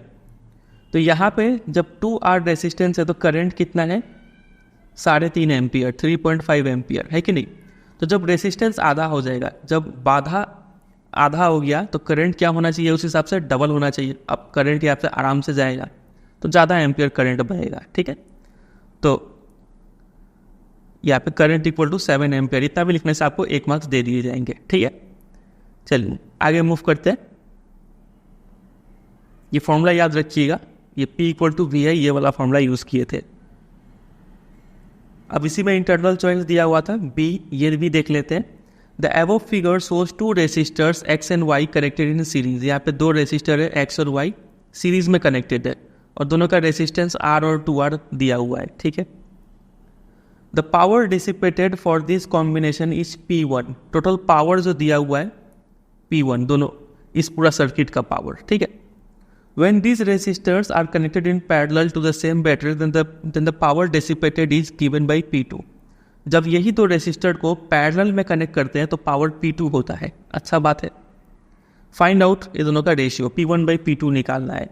देखिए सबसे पहले तो सीरीज का काम कीजिए, हमें निकालना है पावर, ठीक है। अब पावर का कौन सा फॉर्मूला यूज़ किया जाए? पावर का तो बहुत सारा फॉर्मूला है, अभी हमने यहाँ पे देखा था पावर का इतना सारा फॉर्मूला है, कौन सा यूज़ करें? तो देखिए वही फॉर्मूला यूज़ कीजिए जिसका वैल्यू पता है। देखिए एक तरफ है सीरीज कॉम्बिनेशन, एक तरफ है पैरेलल कॉम्बिनेशन। यहाँ पे रेजिस्टेंस बताइए कितना होगा? तो आप बोलेंगे सीरीज में दोनों रेजिस्टेंस ऐड हो जाएगा तो 2R + 2R, ये हो गया 3R। और V तो सेम ही है, सेम वोल्टेज है इसमें भी इसमें भी, तो V तो V ही रहा, ठीक है। तो यहाँ पे P निकाल लीजिए, P1 V²/R यानी V²/3R, ये आ गया एक। इस केस में निकालते हैं, यहाँ पे टोटल रेजिस्टेंस निकालते हैं 1/R' = 1/R + 1/2R। जब पैरेलल में होता है तो ऐसे रेसिप्रोकल करके ऐड करते हैं। एलसीएम ले लेते हैं, 2R, R कैंसिल, 2 1 2 और इधर 1, ये आ गया 3/2R, यानी R' आ गया 2R/3। यहाँ तक क्लियर है? तो P2 निकाल दीजिए जो कि होता है V²/R, V तो V ही रहेगा और R का वैल्यू अभी आया है 2R/3, वो 3 ऊपर चला गया, ठीक है। अब हमें निकालना है P1/P2, वैल्यू पुट कीजिए। P1 का वैल्यू ये है V²/3R, P2 का वैल्यू ये है 3V²/2R। ये V² कैंसिल आउट होगा, R कैंसिल आउट होगा, तो बच गया 1/3/3/2। इसको सजा लीजिए, 1/3 × 2/3, तो ये हो गया 2/9। बस यही हो जाएगा आंसर। इनका भी इतना ही आया है, समझे कि नहीं? थोड़ा सा कैलकुलेशन था लेकिन कॉन्सेप्ट समझना जरूरी है कि P का कौन सा फॉर्मूला यूज़ किया जाए, फिर आगे कैसे प्रोसीड किया जाए। चलिए नेक्स्ट क्वेश्चन 26, ये इजी क्वेश्चन है आवर इन्वायरमेंट चैप्टर से। The cartoon below addresses a growing concern, ये कार्टून है, यहाँ पे आप देखिए क्या क्या लिखा हुआ है। ये कुछ स्प्रे कर रहा है, पेस्टिसाइड वगैरह यहाँ पे स्प्रे कर रहा है। फिर और यहाँ पे एक्वेटिक लाइफ दिखाया गया है। देखते हैं what impact will the process shown in the image have on humans if they occupy the last trophic level. Humans हमें पता है फूड चेन में लास्ट ट्रॉपिक लेवल ऑक्यूपाई करते हैं, तो पेस्टिसाइड स्प्रे होता है तो ह्यूमंस को मैक्सिमम पेस्टिसाइड मिलेगा जिससे बायो मैग्निफिकेशन होगा। तो यही सब 2-3 पॉइंट आपको लिख देना है, ठीक है। तो यहाँ पे पहला पॉइंट है पेस्टिसाइड आर नॉन बायोडिग्रेडेबल, अच्छा बात है। Get accumulated at each trophic level, जमा होते चलता है और काफ़ी लंबा समय लगता है इसको पूरा एलिमिनेट होने में। लास्ट ट्रॉपिक लेवल जो कि ह्यूमन बींग्स है उनको ज़्यादा अमाउंट में पेस्टिसाइड कंज्यूम करना पड़ता है। Human will have the highest concentration of pesticide और इससे बायोमैग्निफिकेशन होगा। तो एनी 2 पॉइंट, कोई भी 2 पॉइंट इसमें से लिख दीजिए, आपको 2 मार्क्स मिल जाएगा, ठीक है। अब सेक्शन सी पे आ जाइए, ये भी शॉर्ट आंसर क्वेश्चन है। सेक्शन बी जो था वो था वेरी शॉर्ट आंसर क्वेश्चन, ये है शॉर्ट आंसर क्वेश्चन, ठीक है। नंबर 27 लिखा है कि Anirudh two metal oxides, 2 metal oxide वो लेता है, एक है एल्यूमिनियम ऑक्साइड और दूसरा है मैग्नीशियम ऑक्साइड। एल्यूमिनियम ऑक्साइड देखते ही आपको हल्का सा याद आना चाहिए कि ये एक एम्फोटेरिक ऑक्साइड है, मतलब ये एसिड और बेस दोनों के साथ रिएक्शन करके सॉल्ट एंड वाटर देता है, ठीक है। मैग्नीशियम ऑक्साइड एक नॉर्मल मेटल ऑक्साइड है, और मेटल ऑक्साइड का नेचर आप बता सकते हैं क्या होता है, तो ये होता है बेसिक नेचर का, ये याद होना चाहिए आपको। उसी तरीके से नॉन मेटल ऑक्साइड, इनका नेचर क्या होता है, तो ये होते हैं एसिडिक नेचर के, जैसे कि CO2, ठीक है। As shown in the picture below, तो वो इस तरीके से 2 सैंपल लेता है, पता नहीं कौन सा एल्यूमिनियम ऑक्साइड है कौन सा magnesium oxide, but he forgot to लेवल देम, वो भी नाम लिखना भूल जाता है कि कौन सा क्या है। हाउ विल यू गाइड या फिर help Anirudh to identify the oxides and लेवल देम, तो आप कैसे उसको मदद करेंगे कि बताने में कि कौन सा एल्यूमिनियम ऑक्साइड है और कौन सा मैग्नीशियम ऑक्साइड, कैसे पता करेंगे, क्या डिफरेंस है दोनों में। तो देखिए सिंपल आंसर है, बोला गया है कि एक्वस सॉल्यूशन बना लीजिए मैग्नीशियम ऑक्साइड का। ये मैग्नीशियम ऑक्साइड का थोड़ा सा पानी में घोल बना लीजिए, तो हमें पता है कि ये एक मेटल ऑक्साइड है और मेटल ऑक्साइड बेसिक होता है, तो इसका जब पानी में घोल बनाएंगे तो वो क्या करेगा, रेड लिटमस को ब्लू कर देगा, जैसे कि हर बेस करता है कि नहीं। इस तरीके से ये पता चल गया मैग्नीशियम ऑक्साइड है, तो ये क्या हो जाएगा, एल्यूमिनियम ऑक्साइड। और एल्यूमिनियम ऑक्साइड एम्फोटेरिक है, मतलब ये एसिड की तरह भी बिहेव करता है, बेस की तरह भी बिहेव करता है। तो एक तो ये पानी में घुलेगा नहीं और ये लिटमस का कलर भी चेंज नहीं करेगा, ठीक है। इस तरीके से आंसर दे सकते हैं। या फिर आप ये भी लिख सकते हैं कि जो मैग्नीशियम ऑक्साइड है ये एक नॉर्मल मेटल ऑक्साइड है, तो ये सिर्फ एसिड के साथ रिएक्ट करेगा, क्योंकि ये बेस नेचर का है तो ये सिर्फ एसिड के साथ रिएक्ट करेगा, जबकि ये एम्फोटेरिक ऑक्साइड जो है वो एसिड और बेस दोनों के साथ रिएक्ट करेगा। ऐसे भी आंसर लिख सकते हैं, ठीक है। अच्छा क्वेश्चन था ये। अब आ जाइए नंबर बी पे, इसी में इंटरनल चॉइस दिया हुआ है। लिखा हुआ है कि in an activity Aishu was given 2 substances, ठीक है। उसको दिया गया copper sulphide Cu2S and copper oxide Cu2O to obtain copper from these compound, ठीक है। दोनों से कॉपर निकालना है, तो हम समझ गए यहाँ पे एक्सट्रैक्शन ऑफ मेटल, एक्सट्रैक्ट करने वाला टॉपिक से ये चैप्टर नंबर 3 से। और वो आईशू क्या करती है, she was able to extract copper successfully, निकाल भी लेती है वो कॉपर। तो illustrate with the help of chemical equation कि कैसे आईशू ने ये काम किया, इन दोनों से कॉपर कैसे एक्सट्रैक्ट किया। तो सिंपल सा है, 2 इक्वेशन लिख देना है आपको कि पहले कॉपर सल्फाइड को हीट किया इन प्रेजेंस ऑफ ऑक्सीजन, मतलब रोस्टिंग किए, कॉपर ऑक्साइड मिला, फिर इसी कॉपर ऑक्साइड को और बचे हुए कॉपर सल्फाइड के साथ हीट किए, तो क्या हो गया, ये रिड्यूस हो गया। अब देखिए बहुत बच्चों के मन में ये डाउट आता है यहाँ पे, ये इस टॉपिक से क्वेश्चन है, तो यहाँ पे हमने पहले सिनाबार का क्या किया था, मतलब इसको पहले ऑक्सीडाइज किया था, है कि नहीं। तो इसको हमने पहले HgS सल्फाइड से ऑक्साइड में कन्वर्ट किया था, उसके बाद ऑक्साइड को सिर्फ हीट किए थे तो हमें मरकरी मिल गया था, है कि नहीं। उसी तरीके से कॉपर सल्फाइड को क्यों नहीं प्रोसीड किए, जैसे कि कॉपर सल्फाइड को पहले हीट किए तो सल्फाइड से ऑक्साइड हो गया इसका जैसा, ठीक है।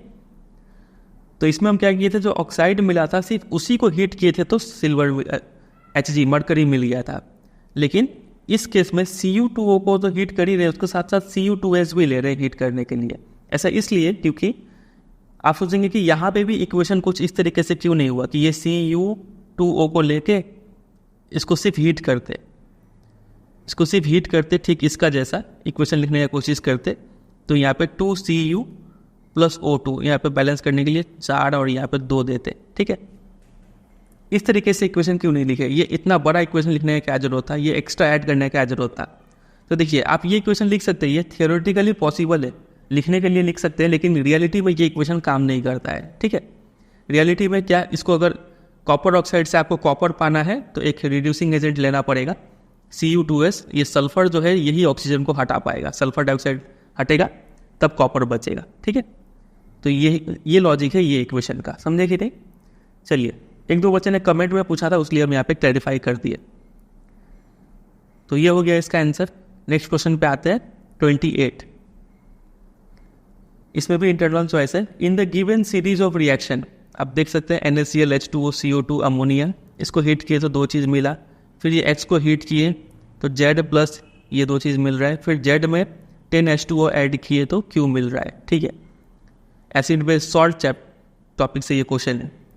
Name the compound X and Z, X और Z का नाम बताना है। अच्छा बात है, तो इसको तो आप पहचान लीजिए कि ये कौन सा ही रिएक्शन है। NCERT बुक पे अगर जाए तो ये बेकिंग सोडा का रिएक्शन है, ठीक है। NaCl H2O CO2 तो NH4Cl प्लस NaHCO3 ये मिलता है। इसको तो छोड़ दीजिए, NaHCO3 को फिर हीट करेंगे तो ये डिकम्पोज होके 3 चीज़ देता है कि नहीं। चलिए फिर इसी चीज़ में 10H2O अगर ऐड कर दे तो ये वॉशिंग सोडा दे देता है। तो उसी के अकॉर्डिंग यहाँ पे नाम लिख देंगे कि ये Y तो है NH4Cl और X क्या हो जाएगा NaHCO3। फिर इसको हीट करेंगे तो ये डिकम्पोज होकर 3 चीज़ देगा। और Z का भी नाम पूछा था, तो Z का नाम क्या हो जाएगा Na2CO3। फिर इसमें 10 ऐड करेंगे तो ये वॉशिंग सोडा हो जाएगा। Which type of reaction is X to Z, X से Z में कौन सा रिएक्शन है। चूँकि हम हीट दे रहे हैं तो ये एंडोथर्मिक रिएक्शन, अब ये भी लिख सकते हैं, या फिर ये एक चीज़ था ये टूट के 3 चीज़ हो रहा है, डिकम्पोजिशन रिएक्शन भी लिख सकते हैं, ठीक है। यही 2 चीज़ पूछा है। नेक्स्ट इस पे आते हैं। यू आर गिवन 3 अननोन सब solutions A, B and C with pH value 6, 8 and 9.5. In which solution will the maximum number of hydronium ions be present. तो हाइड्रोनियम आयन उसी में होगा जिसका pH वैल्यू सबसे कम होगा, उसमें ज़्यादा हाइड्रोनियम आयन होगा। तो A में सबसे ज़्यादा हाइड्रोनियम आयन है, फिर B में है, फिर C में है। तो इन विच सॉल्यूशन मैक्सिमम पूछ रहे हैं, तो इसका आंसर हो जाएगा A, ठीक है। ये रहा A। फिर arrange the given sample in the increasing order of hydrogen ion concentration. Increasing order में सजाना है। सबसे पहले तो कई स्टूडेंट को यही नहीं पता इंक्रीजिंग ऑर्डर में सजाते कैसे है। आपको अगर 3 नंबर दिया हुआ है 2, 5 और 8, कोई आपको बोले कि इसको इंक्रीजिंग ऑर्डर में सजाओ, मतलब बढ़ते क्रम में, छोटा से बड़ा में लिखना है आपको, तो 2, 5 और 8 ऐसे लिखेंगे। और sign greater than less than का साइन भी देना होता है, ठीक है। तो साइन हमेशा बड़ा का तरफ से ये ऐसा खुला हुआ होता है, ये साइन आपको देना है। ये हो गया इंक्रीजिंग ऑर्डर, ठीक है। उसी तरीके से 2, 5, 8 को अगर कोई बोले डिक्रीजिंग ऑर्डर में सजाओ, मतलब घटते हुए क्रम में, तो सबसे बड़ा वाला पहले लिखना है, फिर छोटा वाला, फिर उससे भी छोटा वाला, और साइन हमेशा बड़ा वाला का तरफ से खुलेगा, ठीक है। 8 का तरफ से खुला हुआ रहेगा, समझे कि नहीं। ये सीख लीजिए इंक्रीजिंग और डिक्रीजिंग ऑर्डर, कई बार आता है तो ऐसे लिखना पड़ेगा आपको। तो अभी जो ज्ञान मिला उसको यहाँ पे अप्लाई कीजिए। आपको A, B, C को increasing order of H+ ion concentration में सजाना है। तो सबसे ज़्यादा H+ किस में है, तो A में है, उसके बाद B में है, उसके बाद C में है। इंक्रीजिंग ऑर्डर मतलब छोटे से बड़े में सजाना है। तो पहले C होगा, फिर B होगा, फिर A होगा, और छोटे से बड़े मतलब साइन हमेशा इधर से होगा। इस तरीके से आपको लिखना पड़ेगा CBA। समझे कि नहीं इसका लॉजिक। चलिए नेक्स्ट क्वेश्चन पे आते हैं, B पे। थ्योरेटिकल क्वेश्चन है ये। Comment on the following statements. Bee sting is treated with baking soda paste whereas wasp sting is treated with dilute vinegar. तो यहाँ पे आपको कॉमन सेंस इस्तेमाल करना पड़ेगा। NCERT बुक में बी स्टिंग का जिक्र तो है कि इसको बेकिंग सोडा से क्यों ट्रीट करते हैं, लेकिन इसके बारे में कोई जिक्र नहीं है। तो लॉजिक आपको ये लगाना है कि बी स्टिंग जो होता है वो एसिडिक होता है, इसलिए इसको बेकिंग सोडा से ट्रीट करते हैं ताकि एसिड और बेस न्यूट्रलाइज हो जाए। और वेस्ट स्टिंग, अब ये एसिडिक हो गया तो ये जरूर बेसिक ही होगा, ये इस लॉजिक से इसका आंसर देंगे, ठीक है। ये बेसिक है इसलिए इसको विनेगर एसिडिक से ट्रीट करते हैं। Farmers treat soil with quick lime. मिट्टी में वो क्विक लाइम क्यों डालते हैं, ताकि सॉइल को वो थोड़ा बेसिक बना पाए, ठीक है। न्यूट्रल एसिडिक अगर हो गया है, सॉइल में बहुत ज़्यादा पेस्टिसाइड या फिर एसिड रेनफॉल का वजह से सॉइल अगर एसिडिक हो गया है, तो वहाँ पे वो क्विक लाइम ऐड करते हैं ताकि थोड़ा वो न्यूट्रल हो जाए या फिर बेसिक हो जाए, ठीक है। तीसरा, एंशियंट स्कल्पचर्स और and marble structures are conserve by treating them with certain chemicals. इन सबको केमिकल से बचाया जाता है। तो क्यों बचाने की जरूरत है, ऐसे क्यों नहीं छोड़ सकते हैं। तो वही कई सारे गैसेस है, जैसे एसिडिक गैसेस और एसिड रेन, इन सब का वजह से, इन सब का इफेक्ट का वजह से इनको प्रोटेक्ट करने के लिए केमिकल से मतलब कंजर्व किया जाता है, ठीक है। चलिए सिंपल था ये, कुछ है नहीं इसमें। और ये देख लीजिए बी और वेस्ट में क्या डिफरेंस होता है। ये याद रखिएगा ये देखिए इसका बॉडी आपको काफ़ी हेयरी रेशेदार मिलेगा, इसका उतना रेशा नहीं है यहाँ पे। और यहाँ पे आपको ब्लैक और येलो का स्ट्राइप देखने को मिलेगा वैस्प में, इसमें उतना नहीं है वो स्ट्राइप, ठीक है। ये डिफरेंस है। शरीर का डिजाइन भी देख लीजिए, इसका जो कमर है पतला है, इसका थोड़ा मोटा है। तो ये याद रखिएगा कि बी स्टिंग एसिडिक होता है, इसका जो डंक ये अगर काटेगा आपको तो एसिडिक मतलब उसमें वो जहर छोड़ेगा, और वैस्प ही इसका बेसिक होता है, ठीक है। ये काटा तो आप कुछ उसमें बेसिक मतलब बेसिक नेचर का इसका जहर है, तो मतलब आप कुछ एसिडिक लगाइए, जैसे कि विनेगर लगाइए। और ये अगर काटा तो आप क्या लगाएंगे, बेकिंग सोडा लगाएंगे, ठीक है। चलिए नेक्स्ट क्वेश्चन 29 पे आते हैं। Water is used by leaves of the plant for photosynthesis, but rather than watering the leaves we water the plant through the soil. हमें पता है कि एक कोई ट्री है तो वो पानी का इस्तेमाल क्या चीज़ के लिए करता है, पेड़ के जो पत्ते हैं वो इस पानी का इस्तेमाल कर रहे होते हैं, ठीक है, क्योंकि पत्ते में ही फोटोसिंथेसिस होता है।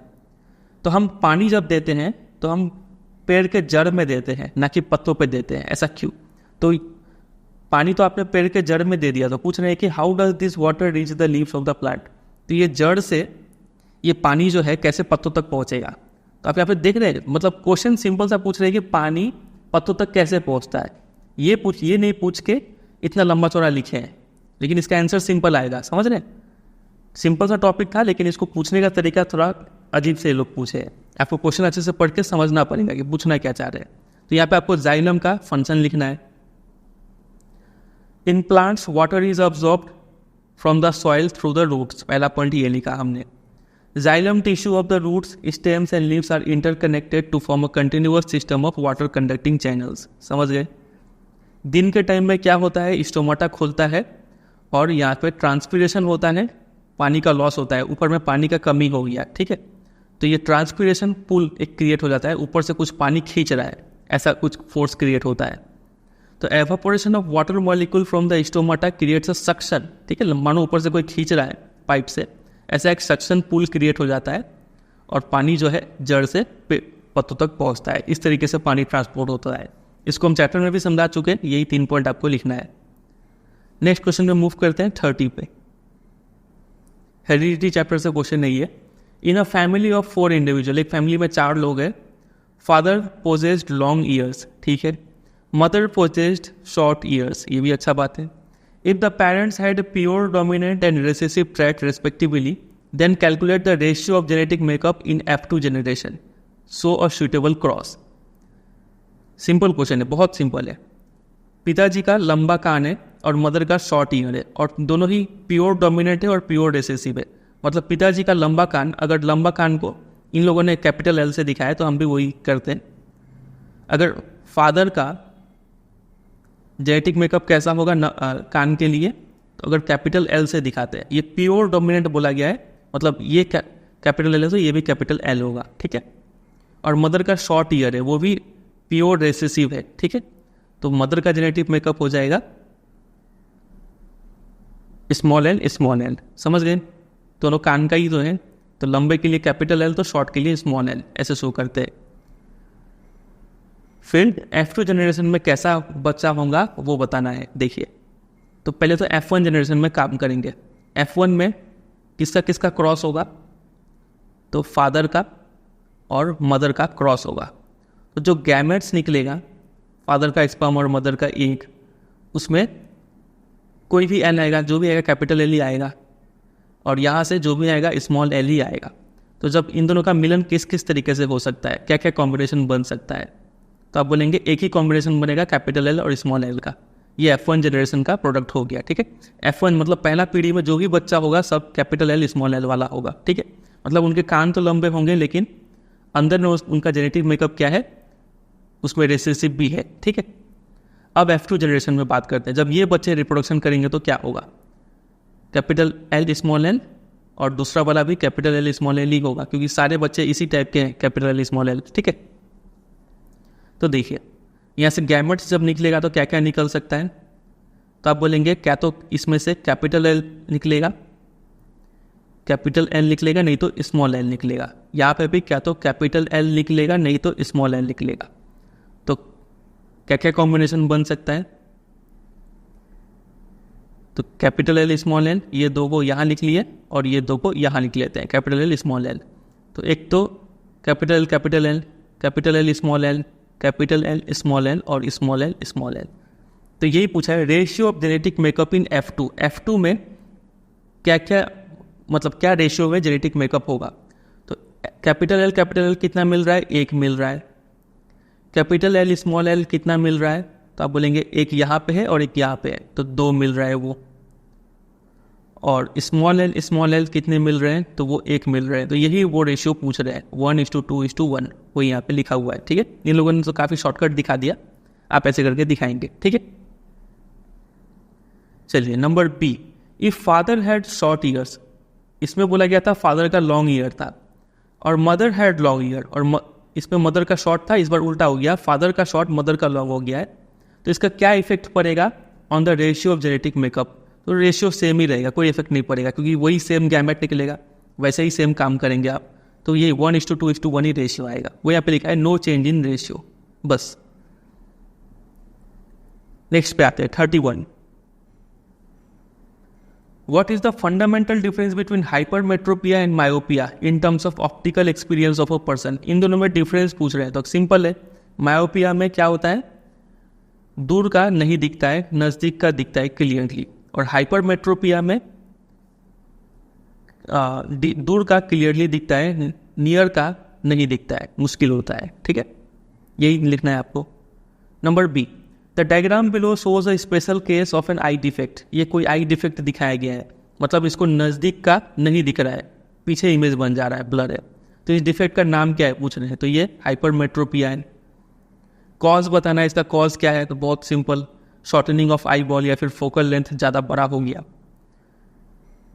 तीसरा, explain with reason if a concave lens, क्या इसको कॉन्केव लेंस से ठीक करते हैं क्या, नहीं, इसको हम कॉन्वेक्स लेंस से ठीक करते हैं। तो इसका आंसर होगा नो, कॉन्केव लेंस को यूज़ नहीं कर सकते, क्योंकि इससे रे और भी ज़्यादा डाइवर्स हो जाएंगे, हमें रे को जल्दी मुड़वाना है, तो कॉन्केव लेंस यूज़ करना पड़ेगा। ठीक है, कॉन्केव करेंगे तो और डाइवर्स हो जाएंगे और प्रॉब्लम क्रिएट होगा। इतना ही तैयार कीजिए और कुछ नहीं चाहिए यहाँ पे। ये देखिए, ये टॉपिक को ऐसे पढ़ेंगे, इसका डेफिनेशन, इसमें होता क्या है। ठीक है, इसका कॉज, ये दो कॉज यहाँ पे लिखा हुआ है, करेक्ट कैसे करेंगे, और तीनों डायग्राम। ठीक है, इसके ऊपर न्यूमेरिकल भी आपको करा चुके हैं जब आप चैप्टर पढ़ाए थे, उम्मीद करते हैं आपको पता होगा। चलिए आगे मूव करते हैं 32 पे। Simple question, show the relationship between R of a wire to its length and cross sectional area. इन दोनों में रिलेशन शो करना है। तो हमें पता है आर जो होता है वो डायरेक्टली प्रोपोर्शनल होता है लेंथ के, और आर जो होता है वो इन्वर्सली प्रोपोर्शनल होता है एरिया ऑफ क्रॉस सेक्शन के। जब इन दोनों को आप मिलाएंगे तो आर डायरेक्टली प्रोपोर्शनल हो जाएगा L/A के, क्योंकि L/1 L ही आएगा, नीचे A है। ठीक है, use mathematical symbol to arrive at the final formula. तो हम फाइनल फार्मूला की तरफ ही जा रहे हैं। यहाँ पे जब ये प्रोपोर्शनलिटी का साइन हटाएंगे, इक्वल टू में कन्वर्ट करेंगे, तो एक कांस्टेंट आता है जिसको बोलते हैं रो, L/A। और यही कांस्टेंट क्या कहलाता है, रेसिस्टिविटी कहलाता है कि नहीं, समझा चुके हैं पहले चैप्टर्स में। बस ए का आंसर इतना ही था, आपको ऐसे डिराइव करके ये फॉर्मूला तक जाना था। Using the formula define resistivity of a material. इस फॉर्मूले का इस्तेमाल करके रेसिस्टिविटी मतलब इस रो का डेफिनेशन बताना है। तो आप क्या कीजिए, इस फॉर्मूले में L=1 डालिए और एरिया ऑफ क्रॉस सेक्शन भी 1 डालिए। ठीक है, और यूनिट डाल दीजिए, ऐसा यूनिट मीटर और मीटर, एरिया है तो मीटर स्क्वायर। तो उस केस में R क्या हो जाएगा, रो हो जाएगा, क्योंकि ये 1/1 तो खत्म ही हो गया, मतलब R क्या हो जाएगा, रो। तो रो मतलब रेसिस्टिविटी क्या है, रेसिस्टिविटी इज द रेसिस्टेंस, एक ऐसे तार का रेसिस्टेंस है जिसका लेंथ कितना है 1 मीटर है और एरिया ऑफ क्रॉस सेक्शन कितना है 1 मीटर स्क्वायर है। तो resistivity is the resistance offered by a wire जिसका लेंथ है 1 मीटर हैविंग और एरिया कितना है 1 मीटर स्क्वायर। समझे कि नहीं, ये रेसिस्टिविटी का डेफिनेशन आप तैयार करके रखिएगा। ठीक है, ये एनसीईआरटी बुक में नहीं दिया हुआ है, इसलिए एक दो मार्क्स का क्वेश्चन हो सकते हैं एनसीईआरटी के बाहर से आ जाए, इसलिए रिकमेंड किया जाता है कि आप PYQ, ऑफिशियल सैम्पल पेपर्स, ये सब सॉल्व किया कीजिए, ताकि ये सब चीज़ें जो छोटा मोटा है वो तैयार हो जाए। एनसीईआरटी से मोर देन 90% तो कवर हो ही रहा है, आप देख ही रहे लाइव एग्जाम्पल, सीबीएसई का ऑफिशियल सैम्पल पेपर है ये। लेकिन एक दो चीज़, एक आध चीज़ ऐसा छोटा मोटा चीज़ बाहर से भी आता है, मतलब बाहर से क्या, थोड़ा हॉट जिसको बोलेंगे। ये डायरेक्ट तो डेफिनेशन नहीं दिया हुआ है एनसीईआरटी बुक में, लेकिन तब भी ये पूछा गया है, तो ये सब आपको मिलेगा PYQ सैम्पल क्वेश्चन पेपर से, ठीक है। चलिए, और थोड़ा आपका लक भी फैक्टर है यहाँ पे। 33 पे आते हैं। Mona was doing an experiment with a magnetic compass and a straight current carrying wire. Simple सा टॉपिक है, ये हमने पढ़ भी रखा है। She observed that as she moved the compass away from the current carrying wire, the deflection of the compass needle reduced। जाहिर सा बात है, जैसे जैसे कंपास को आप दूर लेते जाएंगे इस वायर से, इसी वायर में तो करंट फ्लो कर रहा है, करंट इस दिशा में फ्लो कर रहा है। कैसे पता चला? क्योंकि ये बड़ा ये छोटा, हमेशा बड़े वाले से करंट निकलता है, करंट यहाँ से नहीं होकर ऐसे गुजर रहा है, ठीक है। तो यहाँ पे आयरन पाउडर, आयरन फीलिंग यहाँ पे स्प्रेड किया हुआ होगा, तो ऐसे सर्कुलर रूप में मैग्नेटिक फील्ड दिख रहा होगा। जैसे जैसे कंपास को दूर ले जा रहे हैं, उसका जो डिफ्लेक्ट होने का जो स्ट्रेंथ है वो कमते जा रहा है। तो explain why deflection of the compass reduced as Mona moved away from the compass, away the compass needle from the current carrying wire. मतलब इसको दूर ले जा रहे हैं तो क्यों इसका डिफ्लेक्शन कम हो रहा है? तो वही बात लिखना पड़ेगा कि ये तो चुंबक है, ये वायर में जब करंट फ्लो कर रहा है तो ये मैग्नेट की तरह काम कर रहा है। तो आप मैग्नेट से दूर ले जाएंगे तो इसका इन्फ्लुएंस तो इस पर कमते जाएगा ना, जाहिर सा बात है। तो यहाँ पे लिखा है कि मैग्नेटिक फील्ड स्ट्रेंथ, जो मैग्नेट का जो स्ट्रेंथ है वो inversely proportional to the distance. जितना आप दूर ले जाएंगे उतना ये स्ट्रेंथ कमता चला जाएगा, ठीक है। तो इसलिए कम डिफ्लेक्ट हुआ, सिंपल सा है। Number B, mention one thing that could have changed in the circuit of the wire that could increase the deflection. आप एक चीज़ क्या चेंज करेंगे जिससे कि ये डिफ्लेक्शन और ज़्यादा हो, ठीक है। तो आप क्या कीजिए, करंट बढ़ा दीजिए इसमें। तो जितना करंट बढ़ाएंगे उतना ज़्यादा स्ट्रॉन्ग मैग्नेट क्रिएट होगा यहाँ पे और उतना ज़्यादा डिफ्लेक्शन होगा। ये रहा, Mona could increase the current in the circuit. इतना लिखने से 1 मार्क्स मिल जाएगा, पूरा लिखने का जरूरत नहीं है। C, explain with reason what will be the direction of the magnetic field associated with the wire. यहाँ पे जो मैग्नेटिक फील्ड बना इस सर्कुलर शेप में बना होगा, कॉन्सेंट्रिक सर्कल्स, ठीक है। इसका डायरेक्शन क्या है? तो इसका डायरेक्शन पता करने के लिए हम राइट हैंड थंब रूल का इस्तेमाल करते हैं। थंब इंडिकेट करता है डायरेक्शन ऑफ करंट। तो इस केस में करंट का कहाँ फ्लो कर रहा है? इधर फ्लो कर रहा है। तो आप ऐसे करके उस वायर को होल्ड करेंगे, अगर थंब नीचे की तरफ शो करेगा तो आपका जो फिंगर है, फिंगर का डायरेक्शन रिप्रेजेंट करेगा मैग्नेटिक फील्ड का डायरेक्शन। तो फिंगर ऐसे बेंड हो रहा है, मतलब मैग्नेटिक फील्ड इस तरीके से। और अगर आप घड़ी को देखें, इधर 12, इधर 3, इधर 6, इधर 9, तो घड़ी ऐसे मूव करता है कि नहीं? तो इस दिशा का मूवमेंट को हम लोग साइंस में क्या बोलते हैं? Clockwise movement. तो यहाँ पे जो मैग्नेटिक फील्ड क्रिएट होगा वो क्लॉकवाइज होगा, समझे कि नहीं? क्लॉकवाइज। चलिए, ये याद रखिएगा। वही अगर इस केस में हम ये बैटरी को पलट दे, इधर छोटा वाला और इधर बड़ा वाला अगर कर दे, तो उस केस में करंट फिर इधर से फ्लो करने लगेगा। तब आपको इस तार को उल्टा होल्ड करना पड़ेगा, तब डायरेक्शन हो जाएगा एंटी क्लॉकवाइज, घड़ी के उल्टा, एंटी क्लॉकवाइज उसको बोलते हैं, ठीक है। चलिए, ये हो गया 33। अब है सेक्शन डी। इसमें लॉन्ग आंसर क्वेश्चंस मिलेंगे आपको। 3 क्वेश्चन है इसमें और तीनों में ही इंटरनल चॉइस है, ठीक है। चलिए देखते हैं एक करके। सबसे पहला 34 का A, number 1, Kirti thinks substitution reaction occurs in saturated hydrocarbons. On the contrary, 2 आदमी है, एक है कृति और दूसरा है कृषि। कृषि सोचता है कि इट यानी substitution reaction occurs in unsaturated hydrocarbons. तो justify with valid reasoning whose thinking is correct. तो कौन सही है, कृति सही है कि कृषि सही है? तो सोचना पड़ेगा सब्स्टिट्यूशन रिएक्शन किस में होता है, सैचुरेटेड में कि अनसैचुरेटेड में। तो इसको हम एनसीईआरटी बुक में भी डिस्कस किए थे। ये देखिए, जो सब्स्टिट्यूशन रिएक्शन है वो होता है सैचुरेटेड हाइड्रोकार्बन में, वो भी in the presence of sunlight, ठीक है। इतना बात तो समझ में आ गया कि सैचुरेटेड हाइड्रोकार्बन्स में ही सब्स्टिट्यूशन रिएक्शन होता है। और एक रिएक्शन है जिसका नाम है एडिशन रिएक्शन, ये होता है अनसैचुरेटेड हाइड्रोकार्बन्स में, ये याद रखिएगा, ठीक है। तो उसी के अकॉर्डिंग यहाँ पे आंसर किसका सही होगा? कृषि का सही होगा, कृषि गलत है यहाँ पे।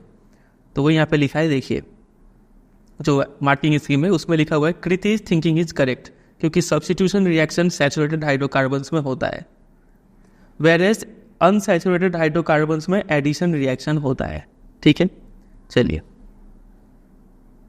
दूसरा क्वेश्चन इस पे आते हैं। ये methane and propane and their isomers are used as fuels.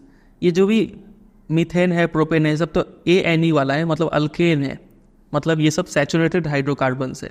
तो ये काफ़ी अच्छा जलते हैं और काफ़ी क्लीन फ्लेम से जलते हैं। क्लीन फ्लेम बोलने का मतलब है, क्लीन फ्लेम से जलते हैं बोलने का मतलब है ये ब्लू कलर के फ्लेम से जलते हैं। जब भी कोई आग अगर आप ब्लू कलर का देखते हैं तो समझ जाइएगा कि वहाँ पे कंप्लीट कंबशन हो रहा है, काफ़ी अच्छे से जल रहा है, फ्यूल वेस्ट नहीं हो रहा है। और वही कोई आग अगर आपको येलो कलर का दिखता है, मतलब वहाँ पे सोच लीजिएगा कि वहाँ पे ऑक्सीजन का कमी है, पूरी ऑक्सीजन इसको मिल नहीं रहा है, पूरा फ्यूल जल नहीं रहा है और फ्यूल वेस्ट हो रहा है। ठीक है, तो जितने भी अल्केन्स होते हैं अगर इनको अच्छा सा ऑक्सीजन मिले तो काफ़ी अच्छा जलते हैं, इसलिए इनको एज अ फ्यूल यूज़ करते हैं। ठीक है, इसी के ऊपर कमेंट करना था तो वही बात यहाँ पे लिखना पड़ेगा। देख लेते हैं इन्होंने क्या लिखा है।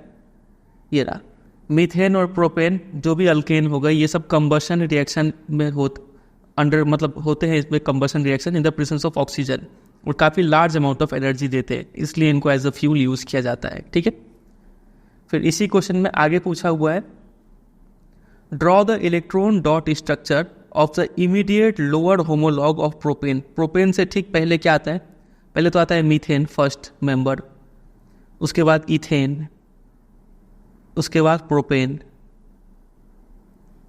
उसके बाद जो भी आएगा ब्यूटेन वगैरह, ब्यूटेन पेंटेन। तो बोला है कि लोअर होमोलॉग, प्रोपेन से ठीक नीचे वाला जो होमोलॉग है पहले वाला मतलब, ठीक है, उसका इलेक्ट्रॉन डॉट स्ट्रक्चर बनाना है, इथेन का इलेक्ट्रॉन डॉट स्ट्रक्चर। तो इसको हम लोग डिटेल में चैप्टर जब पढ़ा रहे थे तब डिस्कस कर चुके, यहाँ पे भी बनाया हुआ है, वो देख सकते हैं आप। ठीक है, ईजी है बनाना। फिर give any 2 characteristics of homologue of a given homologue series. अब ये जो भी हो गया मीथेन, प्रोपेन और इथेन जो हमने देखा, ये जो जिसका इलेक्ट्रॉन डॉट स्ट्रक्चर बनाने के लिए बोला गया था, किसका बनाए थे, इथेन का। एक बार समझ लीजिए, ये भी इथेन का फॉर्मूला होता है C2H6। इसी फिगर से समझाते हैं, इथेन का, ये रहा इथेन, इसका फॉर्मूला होता है C2H6। 2 कार्बन होगा, ठीक है, तो 2 कार्बन आप यहाँ पे देंगे, कार्बन का इलेक्ट्रॉन डॉट स्ट्रक्चर बना लेंगे। तो 1 2 3 4, इस कार्बन का भी इलेक्ट्रॉन डॉट स्ट्रक्चर हमने बना लिया। ठीक है, हाइड्रोजन 6 है तो इधर 6 हाइड्रोजन यहाँ पे अटैच होगा, 1 2 3, और इधर 1 और इधर 1 और इधर 1। ठीक है, और हाइड्रोजन का इलेक्ट्रॉन डॉट स्ट्रक्चर क्या होता है, हाइड्रोजन के बाहर में सिर्फ एक ही इलेक्ट्रॉन होता है, तो वो एक इलेक्ट्रॉन को क्रॉस से दिखा देते हैं हम यहाँ पे, ये हाइड्रोजन का ये क्रॉस, ये हाइड्रोजन का ये क्रॉस और ये हाइड्रोजन का ये क्रॉस। अब हाइड्रोजन 2 लेके खुश हो जाएगा, ये भी 2 लेके खुश हो जाएगा, ये भी 2 लेके खुश हो जाएगा, हाइड्रोजन का पूरा हो गया। ठीक है, इलेक्ट्रॉन डॉट मतलब बैलेंस सेल पूरा हो गया। अब कार्बन का पूरा कर दीजिए, कार्बन क्या करेगा, ये तीनों हाइड्रोजन का एक एक इलेक्ट्रॉन शेयर करेगा और इस कार्बन से एक इलेक्ट्रॉन शेयर करेगा। तो कार्बन में कितना हो गया, 1 2 3 4 5 6 7 8, कार्बन भी खुश। उसी तरीके से ये कार्बन भी ये 3 इलेक्ट्रॉन तो लेगा ही हाइड्रोजन का और इसका एक इलेक्ट्रॉन शेयर कर लेगा। तो इस तरीके से इलेक्ट्रॉन डॉट स्ट्रक्चर बनता है इथेन का। समझे कि नहीं? चलिए, तो मीथेन, इथेन और प्रोपेन ये सब का बोला गया था कैरेक्टरिस्टिक्स लिखिए। तो होमोलोगस सीरीज का कैरेक्टरिस्टिक आपको लिख देना है। इनमें CH2 फॉर्मूला का डिफरेंस होता है, फिर मॉलिक्यूलर मास में 14 यूनिट का डिफरेंस होता है, जनरल फार्मूला सेम होता है, फंक्शनल ग्रुप सेम होता है, केमिकल प्रॉपर्टी सिमिलर होता है, और फिजिकल प्रॉपर्टी में थोड़ा चेंज, ग्रेजुअल चेंज, धीरे धीरे बढ़ता हुआ दिखने को मिलेगा। मेल्टिंग पॉइंट, बॉइलिंग पॉइंट, ये सब बढ़ता जाएगा। ठीक है, तो ये सब डिटेल में डिस्कस कर चुके, वही 2 कैरेक्टरिस्टिक्स यहाँ पे लिख देना है आपको। फिर अगला क्वेश्चन है ये, a mixture of oxygen and ethyne is burn for welding. Ethyne ये हो गया आपका अनसैचुरेटेड हाइड्रोकार्बन्स, ये अच्छे से जलता नहीं है अगर आप सिर्फ अकेले इसको जलाएंगे तो can you predict why a mixture of ethyne and air is not used. बोला गया कि इथाइन और ऑक्सीजन को जलाया जाता है, ना कि इथाइन और एयर को। एयर में भी तो ऑक्सीजन होगा, तो ये कॉम्बिनेशन ना यूज़ करके ये क्यों करते हैं। तो हमें पता है इथाइन क्या है, एक अनसैचुरेटेड हाइड्रोकार्बन है, अच्छा से जलता नहीं है। अच्छा से जलाने के लिए इसको सफिशिएंट अमाउंट में ऑक्सीजन देना पड़ेगा। अगर एयर देंगे तो उतना ऑक्सीजन नहीं मिल पाएगा, क्योंकि एयर में और भी नाइट्रोजन, कार्बन डाइऑक्साइड, आलतू फालतू गैस है, तो जलने में उतना हेल्प नहीं हो पाएगा। अगर सिर्फ ऑक्सीजन देंगे तो ज़्यादा अच्छे से ये जल पाएगा। ठीक है, इसलिए इसको ये कॉम्बिनेशन को यूज़ करते हैं। यहाँ पे इनका आंसर देख लीजिए, mixture of ethyne and oxygen in sufficient amount. Oxygen आपको देना पड़ेगा सफिशिएंट अमाउंट में, तब जाके कंप्लीट कंबशन होगा और क्लीन ब्लू फ्लेम से वो आग जलेगा। अगर आप एयर देंगे तो ethyne does not undergo complete combustion और प्रोड्यूस सूटी फ्लेम।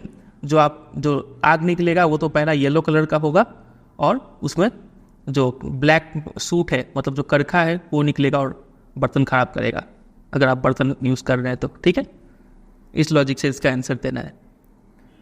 चलिए, ये रहा, ये ब्लू फ्लेम येलो फ्लेम वाला बात है वो सब यहाँ पे लिखा हुआ है एनसीईआरटी बुक में, यहाँ से भी आप देख सकते हैं। अगला क्वेश्चन, इसी में इंटरनल चॉइस है नंबर बी। लिखा है कि ए और बी दोनों सोडियम सॉल्ट है of long chain carboxylic acid and long chain sulphonic acid respectively. तो इससे समझ में आ गया इसी लाइन से कि ए जो है वो कार्बोक्सिलिक एसिड का लॉन्ग चेन है, मतलब ए क्या है, ए है हमारा सोप, और बी आप गेस कर सकते हैं बी क्या है, लॉन्ग चेन सल्फोनिक एसिड, यानी बी है आपका डिटर्जेंट।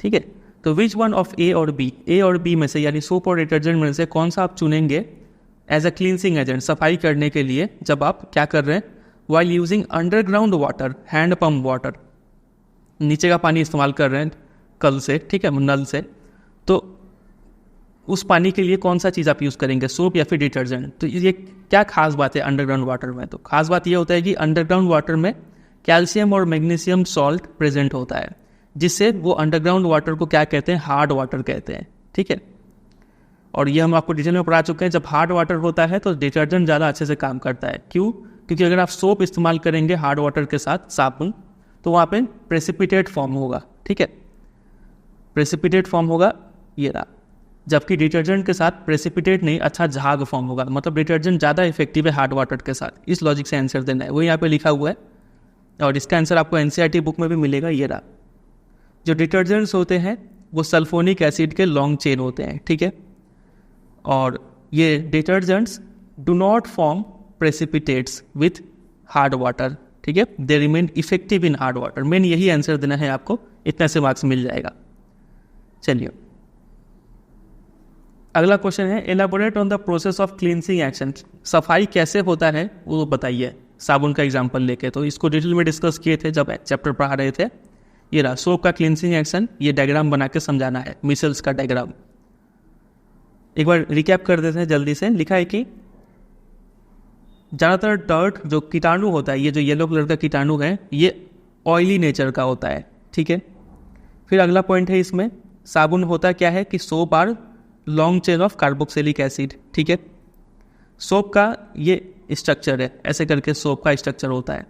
तो ये जो एंड है, ये वाला एंड, इसको बोलते हैं आयनिक एंड। ठीक है, तो आयनिक एंड को पानी पसंद होता है, और जो ये कार्बन चेन है, ये वाला पार्ट कार्बन चेन, इसको क्या पसंद होता है, ऑयल, ये ऑयल के साथ इंटरेक्ट करता है। तो ये बीच में ये मैला है ऑयली नेचर का, तो ये कार्बन चेन जो है ऑयल के साथ अटैच हो गया। ऐसा सब साबुन का मॉलिक्यूल्स है बहुत सारा। ठीक है, तो इस तरीके से अटैच होता है, और फिर ऐसे खींचते खींचते ये थोड़ा ढीला हो जाएगा, फिर आप थोड़ा सा कपड़े को रगड़ेंगे तो वो मैला निकल जाएगा। इस तरीके से साफ होता है, वही सारा बात यहाँ पे लिखा हुआ है। ठीक है, और ये डायग्राम बनाने बोला गया था कि illustrate micelle with the help of label diagram, ये ऑयल ड्रॉपलेट लिखना है, ये आयंस का नाम लिख देना है, ऐसे करके, समझे। फिर with the chemical equation, write the chemical equation for the preparation of soap from an ester, ये ईस्टर से सोप बना के दिखाइए। तो NaOH करके हमने दिखा दिया, CH3COO Na और प्लस दूसरा प्रोडक्ट मिलेगा CH3OH। इस प्रोसेस का नाम भी पूछा गया है, तो इस प्रोसेस को बोलते हैं सैपोनिफिकेशन। बेसिक क्वेश्चन है, सब डायरेक्ट क्वेश्चन है ये सब। ठीक है, चलिए आगे मूव करते हैं इस क्वेश्चन पे। 35 पे लिखा है कि the image below shows a banana plant which is growing with the help of suckers. ठीक है, एक मेन बनाना प्लांट है, फिर इसके यहाँ से स्टेम से निकल रहा है। सकर होता क्या है, sucker are small plant stem outgrowth. ये मेन स्टेम था, स्टेम से ही एक और प्लांट निकल गया, एक और यहाँ पे छोटे छोटे प्लांट निकल रहे हैं। ठीक है, तो आप क्या कर सकते हैं, which can be separated from the main plant, ये सकर को आप यहाँ से काट के निकाल सकते हैं और फिर कहीं और जाके प्लांट कर दीजिए, तो एक और नया बनाना प्लांट हो जाएगा वहाँ पे। They will grow into a new plant subsequently. ठीक है, तो समझ लीजिए कौन सा प्रोसेस का बात हो रहा है यहाँ पे, वेजिटेटिव प्रोपागेशन का बात हो रहा है। रिप्रोडक्शन चैप्टर से क्वेश्चन नहीं है। तो give the name and the type of reproduction that is shown in the image. तो ये नेम क्या है, वेजिटेटिव प्रोपागेशन, और टाइप, दो टाइप का रिप्रोडक्शन होता है, सेक्सुअल और असेक्सुअल। ये है असेक्सुअल रिप्रोडक्शन। ठीक है, तो वही यहाँ पे भी लिखा होगा इन्होंने, ये रहा वेजिटेटिव और असेक्सुअल। दूसरा, list 2 advantage the farmer will have on using the type of reproduction mentioned above, मतलब वेजिटेटिव प्रोपागेशन का 2 एडवांटेज बताना है। तो आपको तो बहुत सारा बता दिए थे जब चैप्टर पढ़ाए थे, उसमें से कुछ यहाँ पे है कि मोर क्रॉप, ज़्यादा क्रॉप्स आप ग्रो कर सकते हैं, जेनेटिकली आइडेंटिकल होगा, मतलब अगर पेरेंट में ज़्यादा अच्छा केला होता है तो इसमें भी ज़्यादा अच्छा केला होगा। Flower fruit faster, no need to depend on pollinators, ये सब कुछ एडवांटेज है। अगला क्वेश्चन, द अबव प्लांट, ये इस प्लांट का बात किया जा रहा है, इसमें मेल फ्लावर सिर्फ प्रेजेंट है, मतलब ये यूनिसेक्सुअल है, ठीक है, मतलब इसमें जो स्टेमन है सिर्फ वही प्रेजेंट है। याद है फ्लावर का पार्ट आपको पढ़ाए थे, स्टेमन सिर्फ प्रेजेंट है जिसका 2 पार्ट होता है, एंथर और फिलामेंट, ठीक है। एंथर से क्या निकलेगा, पोलन निकलेगा, सिर्फ पोलन प्रेजेंट है। Explain how this plant will be involve in the process of pollination, तो इसमें पॉलिनेशन कैसे होगा, तो सीधा बात है इसमें क्या होगा, क्रॉस पॉलिनेशन होगा, समझे कि नहीं। कोई दूसरा बनाना प्लांट में ऐसा फ्लावर हो जिसमें फीमेल पार्ट हो, ठीक है, तब ये यहाँ का जो पोलन है वो निकल के इसमें जाएगा। कैसे ट्रांसफर होगा, बाई एजेंट्स ऑफ पॉलिनेशन, जैसे कि एयर, वाटर, इंसेक्ट, ये सब के जरिए, ठीक है। वही यहाँ पे लिखा हुआ है कि यहाँ पे क्रॉस पॉलिनेशन मेथड यूज होगा। इस प्लांट का जो फ्लावर है उसमें उसका एंथर में से जो पोलन ग्रेन निकलेगा वो पोलन ट्रांसफर होगा टू, यहाँ पे 2 ऐड होगा, to the stigma of another banana plant, ठीक है, using agents like wind, water, insect etcetera, ठीक है।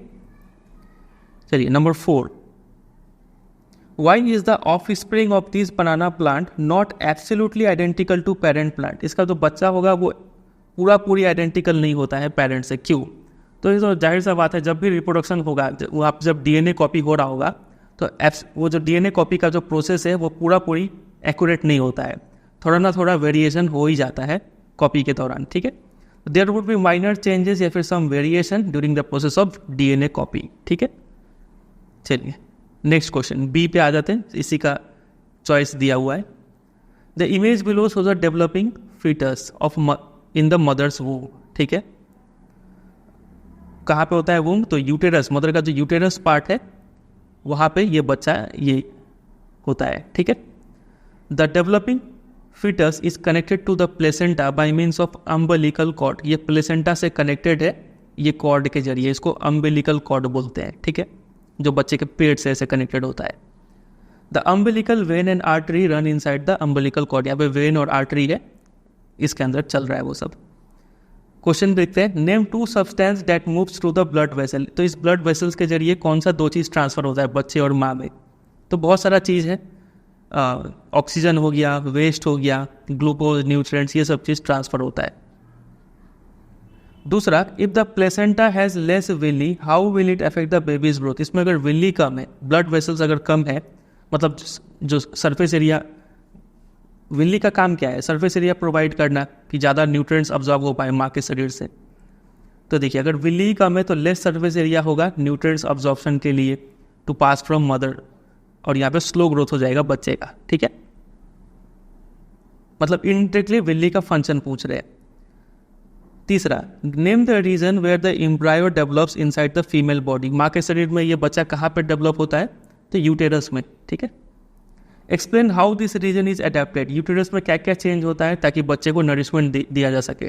तो हर महीना एक लड़की का शरीर प्रिपेयर होता है, वो यहाँ पे लिखा है कि यूटेरस यहाँ पे has thick lining with rich supply of blood to nourish the embryo, हर महीना वहाँ पे बहुत ज़्यादा ब्लड जमा हो जाता है ताकि अगर प्रेगनेंसी का केस हो तो वहाँ पे बच्चे को न्यूट्रिएंट्स दे पाए, और अगर नहीं होगा तो वो ब्लड बाहर आ जाएगा मेंस्ट्रुअल साइकिल के दौरान, ठीक है।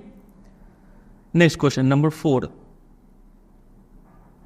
सम of the fetal cells fall off into the amniotic fluid, amniotic fluid यहाँ पे है, ये जो थैला है इसमें सिर्फ बच्चा तो है, उसके साथ साथ एक लिक्विड भी है, उस लिक्विड को एमनियोटिक फ्लूइड कहते हैं। तो बोला जा रहा है कि बच्चे से कुछ सेल्स निकल के ये फ्लूइड में आ गया, और अक्सर ये फ्लूइड को एक इंजेक्शन से निकाल के इसको टेस्ट कराया जाता है, और इससे बच्चे का सेक्स पता चल जाता है कि लड़का है कि लड़की है, ठीक है। वो यहाँ पे लिखा है can be collected by careful procedure, काफ़ी सावधानी से इसको निकाल सकते हैं, और इसको जब स्क्रीन करेंगे, टेस्ट करेंगे, तो टेस्ट किया गया और पाया गया कि इसमें XY क्रोमोसोम है, तो बता सकते हैं ये बच्चा क्या है, लड़का है कि लड़की है। What is the sex of the fetus, तो याद रखिएगा जब भी XY क्रोमोसोम होता है तो ये एक लड़का होता है, और अगर XX क्रोमोसोम होता तो फीमेल होता, ठीक है। इसको हम लोग बोलते हैं प्रीनेटल सेक्स डिटर्मिनेशन, बच्चा होने से पहले आप उसका सेक्स डिटरमाइन कर रहे हैं और इसका मिसयूज़ किया जाता है, स्ट्रिक्टली प्रोहिबिटेड है ये, ठीक है, हमारी कंट्री में। तो क्यों इसका मिसयूज़ किया जाता है, तो वही यहाँ पे लिखा है कि अगर पता चल गया कि फीटस फीमेल है तो कुछ पीपल क्या करते हैं, उसको मार देते हैं, फीमेल फर्टिसाइड कर देते हैं, तो ये गलत बात है, ठीक है। चलिए इतना ही था, आगे मूव करते हैं।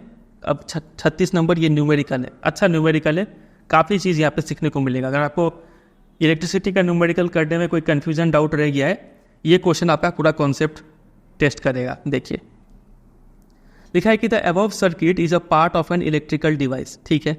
Use the information given in the question to calculate the following. एक बार फिगर को स्टडी कर लेते हैं। पूरा सर्किट का मेन जो पोटेंशियल डिफरेंस है वो यहाँ से सप्लाई हो रहा है। पूरा सर्किट का पोटेंशियल डिफरेंस 12 वोल्ट, ठीक है। फिर यहाँ पे एक रेसिस्टर है R1, पता नहीं इसका वैल्यू कितना है। यहाँ से करंट जा रहा है 2 एम्पियर, तो पक्का यहाँ से 2 एम्पियर करंट निकला होगा। यही 2 एम्पियर इस पर बट गया होगा, तो यहाँ पे 1.5 एम्पियर दिख रहा है, तो नीचे कितना गया होगा, हाफ एम्पियर, 0.5 एम्पियर करंट यहाँ से गया, फ्लो किया होगा। फिर यहाँ से 1.5 एम्पियर और यहाँ से हाफ एम्पियर मिलकर वापस 2 एम्पियर करंट यहाँ से फ्लो कर रहा है कि नहीं। एक और रेसिस्टर है, यहाँ पे इसका 2 ओम दिया हुआ है रेसिस्टेंस। निकालना है पोटेंशियल डिफरेंस अक्रॉस R2। यहाँ पे पोटेंशियल डिफरेंस कितना होगा, ठीक है। तो देखिए ये 2 रेसिस्टर पैरेलल कनेक्शन में है, तो जितना पोटेंशियल डिफरेंस यहाँ पे होगा उतना ही पोटेंशियल डिफरेंस यहाँ पे भी होगा, ठीक है। तो यहाँ पे आपको R पता है, I पता है, तो V निकाल सकते हैं। V इक्वल टू IR होता है, यानी 1.5 इंटू 4, यह आ जाएगा 6 वोल्ट। इसका पोटेंशियल डिफरेंस हो गया 6 वोल्ट, तो इसका भी पोटेंशियल डिफरेंस होगा 6 वोल्ट। एक आंसर आ गया। अच्छा लगा ना ये चीज सीख के। चलिए दूसरा, value of resistance R2। R2 की जगह ये इसका वैल्यू निकालना है। तो यहाँ पे करंट था 1.5, तो यहाँ पे करंट कितना है, I इक्वल टू 0.5 एम्पियर। तो फिर से ओम्स लॉ निकालिए, V इक्वल टू IR। यहाँ पे हमें V पता है, I पता है, R निकल जाएगा। R equal to V by I। V अब ये भी पता चला 6 वोल्ट और I है 0.5। इसको हटा के यहाँ पे 10 लीजिए, कटेगा 12 वोल्ट आ जाएगा। 5 गलत काट दी क्या, 5 1 2, हाँ 12 वोल्ट, सॉरी रेसिस्टेंस निकाल रहा था 12 ओम, ये हो जाएगा आंसर। मैथ्स भी कर लेते हैं यहाँ से। पहले का आंसर 6 वोल्ट, ये राइट है, और दूसरे का रेसिस्टेंस 12 ओम, यहाँ तक तो ठीक है। अब क्या बोला गया है निकालने, वैल्यू ऑफ रेसिस्टेंस R1, इसका वैल्यू निकालना है। तो इसको 2 तरीके से आप निकाल सकते हैं। देखिए एक तो पूरा सर्किट लेवल पे बात करते हैं। टोटल पोटेंशियल डिफरेंस कितना है पूरे सर्किट का, तो आप बोलेंगे 12 वोल्ट। टोटल करंट कितना है, तो आप बोलेंगे 2 एम्पियर पूरा सर्किट में फ्लो कर रहा है, तो I equal to 2 ampere. Total resistance निकालने बोले तो कितना बोलेंगे आप, तो आप बोलेंगे ये रेसिस्टेंस R1 प्लस, फिर अगर ये रेसिस्टेंस और ये रेसिस्टेंस और ये रेसिस्टेंस, टोटल 3 रेसिस्टर है, तीनों सीरीज में कनेक्टेड है। समझ पा रहे हैं आप इस बात को। इसका रेसिस्टेंस कितना होगा, तो जब भी 2 रेसिस्टर पैरेलल में होते हैं तो कैसे निकालते हैं हम, R2 into 4 by R2 plus 4, समझे कि नहीं। मतलब 1 बाई R2 प्लस 1 बाई 4, इसको सॉल्व करेंगे तो इतना ही आएगा, ठीक है। तो इसका रेसिस्टेंस ये आया, मतलब 4R2 बाई 4 प्लस R2, ये हो गया प्लस, और इसका रेसिस्टेंस कितना है 2 ओम, ये तो दिया ही हुआ है। R2 का भी वैल्यू आ चुका था, 12 ओम आया था ना, इसको डाल ही देते हैं यहाँ पर, इंटू 12 और प्लस 12, तो R1 प्लस ये हो गया 12 4 जा 48 और नीचे 16 प्लस 2, तो ये 3 जा, मतलब R1 प्लस 5, ये हो गया टोटल रेसिस्टेंस। लगा दीजिए ohm's law, V equal to IR। तो यहाँ डालिए 12, I है 2 और R है R1 प्लस 5। ये 2 से कट जाएगा 6 बार में, तो R1 आ जाएगा, ये 5 इधर आकर सब्ट्रैक्ट होगा 6 से, तो 1 ओम हो जाएगा आंसर। समझे कि नहीं। एक तो इस तरीके से निकाल सकते हैं कि पूरा सर्किट लेवल पे बात कर लीजिए, ठीक है। या फिर दूसरा तरीका आप ये भी लगा सकते हैं यहाँ पे कि सिर्फ इतना देखिए, यहाँ पे आपको I पता है, R तो निकालना ही है, यहाँ पे अगर V मिल जाए, इसका पोटेंशियल डिफरेंस मिल जाए तो काम बन जाए, ठीक है। तो देखिए यही 12 वोल्ट जो है पोटेंशियल डिफरेंस, यही इसमें भी और इसमें भी और इसमें भी डिस्ट्रीब्यूट हुआ होगा। यहाँ पे कितना पोटेंशियल डिफरेंस डिस्ट्रीब्यूट हुआ है, तो आप बोलेंगे यहाँ पे पोटेंशियल डिफरेंस था यहाँ पे 6 वोल्ट, मतलब इसका भी 6 वोल्ट, तो टोटल इसका कितना पोटेंशियल डिफरेंस हो गया 6 वोल्ट, क्योंकि पैरेलल में पोटेंशियल डिफरेंस सेम होता है, ठीक है। तो 12 वोल्ट में से 6 वोल्ट तो यहाँ यूज़ हो गया। यहाँ पे पोटेंशियल डिफरेंस कितना यूज़ हो रहा है, तो V equal to I R, यानी 2 × 2 यानी 4 वोल्ट। यहाँ पे 4 वोल्ट यूज़ हो जा रहा है। तो 12 में से 6 यहाँ यूज़ हो गया, 4 यहाँ यूज़ हो गया, 10 यूज़ हो गया, तो यहाँ पे कितना बचा 2 वोल्ट बचा। अब यहाँ पे ओम्स तो लगा दीजिए V equal to I R, तो यहाँ से R मिल जाएगा V/I, यानी 2/2 1 ओम, ऐसे भी निकाल सकते हैं आप, ठीक है। इसको प्रैक्टिस कीजिएगा, भले ही थोड़ा मुश्किल लगे आपको, लेकिन एक दो बार प्रैक्टिस करेंगे तो काफ़ी अच्छा कॉन्सेप्ट खुलेगा आपका। अच्छा क्वेश्चन था ये, इसी का पूरा सॉल्यूशन यहाँ पे दिया हुआ है। इसी में इंटरनल चॉइस है। ये क्वेश्चन उससे थोड़ा एक और लेवल अप ही लगा, एक बार करके देखते हैं। देखिए, as shown in the figure above, A and B are 2 lamp, A और बी 2 बल्ब है। लैम्प ए का रेटिंग दिया है 12 वोल्ट 24 वाट। हम आपको बता रखे हैं कि जब भी ऐसा रेटिंग मिले आपको, सबसे पहला काम रेसिस्टेंस निकाल लेंगे, ठीक है। तो क्या होता है formula, P equal to V²/R। तो यहाँ से R आ जाएगा V²/P, यानी V कितना है 12 × 12/P कितना है 24, 12 2 जा और 2 6 जा, 6 ओम इसका रेसिस्टेंस आ गया, ठीक है। लैम्प B का रेटिंग है सिर्फ 6 वोल्ट, इसका वॉट नहीं दिया है, नहीं तो इसका भी रेसिस्टेंस निकाल लेते, ठीक है। When lamp B operates at the rated voltage, the current in it is 3 ampere. इसमें से करंट 3 एम्पियर जा रहा है, ठीक है। Value of R1 R2 are chosen so that both lamp operate at rated voltage। R1 R2 का value इस तरीके से है कि दोनों बल्ब मतलब 12 वोल्ट और ये 6 वोल्ट पे जलता है, ठीक है, यूज़ करके जलता है। निकालना क्या है, calculate the current in lamp A, A का करंट निकालना है। तो देखिए, यहाँ पे 2 फॉर्मूला से आप निकाल सकते हैं।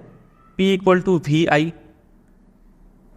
लैम्प ए में P कितना है, आप बोलेंगे 24, V कितना है, आप बोलेंगे 12, और I कितना है, I तो निकालना है, तो I आ जाएगा यहाँ से 2 एम्पियर। क्लियर है, एक तरीका तो ये हो गया। या फिर आप इस चीज़ का भी इस्तेमाल कर सकते थे कि आपको R पता है, V भी पता है, V कितना है 12, यहाँ से I निकाल सकते थे, I V equal to I R, ohm's law use करके। तो I इक्वल टू होता है V/R, यानी 12 बटे रेजिस्टेंस 6, यहाँ से भी आता 2 एम्पियर। दोनों तरीके से आप निकाल सकते थे, ठीक है। State and give reason for the reading of the voltmeter, voltmeter का रीडिंग कितना होगा और क्यों होगा। अब ये थोड़ा दिमाग लगाना पड़ेगा, ठीक है, कैसे कितना रीडिंग होगा। देखिए, अगर ये R1 नहीं होता तो हम तो डायरेक्ट बोलते हैं कि 15 वोल्ट इसका है, तो 15 वोल्ट, ये देखिए ये वाला जो है और ये वाला है, दोनों में बराबर पोटेंशियल डिफरेंस मिल रहा है, इतना तो श्योर है कि नहीं। ये अगर रेसिस्टेंस नहीं होता तो 15 वोल्ट इसको भी मिल रहा होता, 15 वोल्ट इसको भी मिल रहा होता। अब देखिए, यहाँ पे आपको पोटेंशियल डिफरेंस मालूम है क्या, तो आप बोलेंगे हाँ, यहाँ पे पोटेंशियल डिफरेंस कितना है 12 वोल्ट है V, तो वही 12 वोल्ट यहाँ पे भी होगा और वही 12 वोल्ट का रीडिंग यहाँ पे शो करेगा, पैरेलल में है उसलिए। तो इसका वोल्ट मीटर का रीडिंग कितना होगा 12 वोल्ट। अब आपके मन में ये डाउट आ सकता है कि यहाँ पे 12 वोल्ट है तो इसका रीडिंग हम बोल रहे हैं 12 वोल्ट, क्यों, क्योंकि ये लाइन और ये लाइन पैरेलल में है, उसलिए पोटेंशियल डिफरेंस सेम होता है। अब आप बोलेंगे कि B का भी तो वोल्ट दिया हुआ था 6 वोल्ट, इसका रीडिंग हम 6 वोल्ट क्यों नहीं बोले, 12 वोल्ट क्यों बोल रहे हैं। तो इसका लॉजिक ये समझिए कि ये पूरा लाइन में सिर्फ एक ही रेसिस्टर है, ये 12 वोल्ट जो यूज़ कर रहा है। इस पूरे लाइन में 2 है, एक तो लैम्प B है और एक रेसिस्टर R2 भी है। 6 वोल्ट ये इस्तेमाल कर रहा है और बचा हुआ 6 वोल्ट ये इस्तेमाल कर रहा होगा, ऐसे करके ये टोटल 12 यूज़ कर रहा है, समझे कि नहीं। चलिए फिर calculate the resistance of R2, ये R2 का वैल्यू निकालना है। तो R2 का पोटेंशियल डिफरेंस तो मालूम है 6 वोल्ट, भी पता है हमें। करंट बता सकते हैं करंट कितना जा रहा है, तो यहाँ पे बोला गया था कि लैम्प B में से 3 एम्पियर करंट फ्लो कर रहा है, तो यहाँ से 3 एम्पियर जा रहा है, तो यहाँ पे भी तो 3 एम्पियर ही जा रहा होगा। I है 3 एम्पियर, तो यहाँ से R निकाल दीजिए, V equal to I R, तो R इक्वल टू V/I। यानी 6/3 यहाँ पे आ जाएगा 2 ओ, इसका वैल्यू हो गया 2 ओ। अब है नंबर 4, बोला है find the value of resistance R1। ये थोड़ा ट्रिकी है और ये थोड़ा मेहनत करवाएगा, आपको थोड़ा सोचना पड़ेगा। देखिए, और इसका पहले वाला जो क्वेश्चन था ए, उसमें का कॉन्सेप्ट यहाँ पे भी यूज़ होगा। देखिए, R1 निकालना है तो एक ही फॉर्मूला है VIR, V equal to IR, ठीक है। पोटेंशियल डिफरेंस कितना होगा R1 में? क्या 15 वोल्ट का 15 वोल्ट इसको मिलेगा? नहीं, क्योंकि देखिए R1 और ये पूरा, ये एक और ये पूरा दोनों सीरीज़ में है, समझ रहे, दोनों सीरीज़ है, तो सीरीज़ में पोटेंशियल डिफरेंस अलग अलग होता है।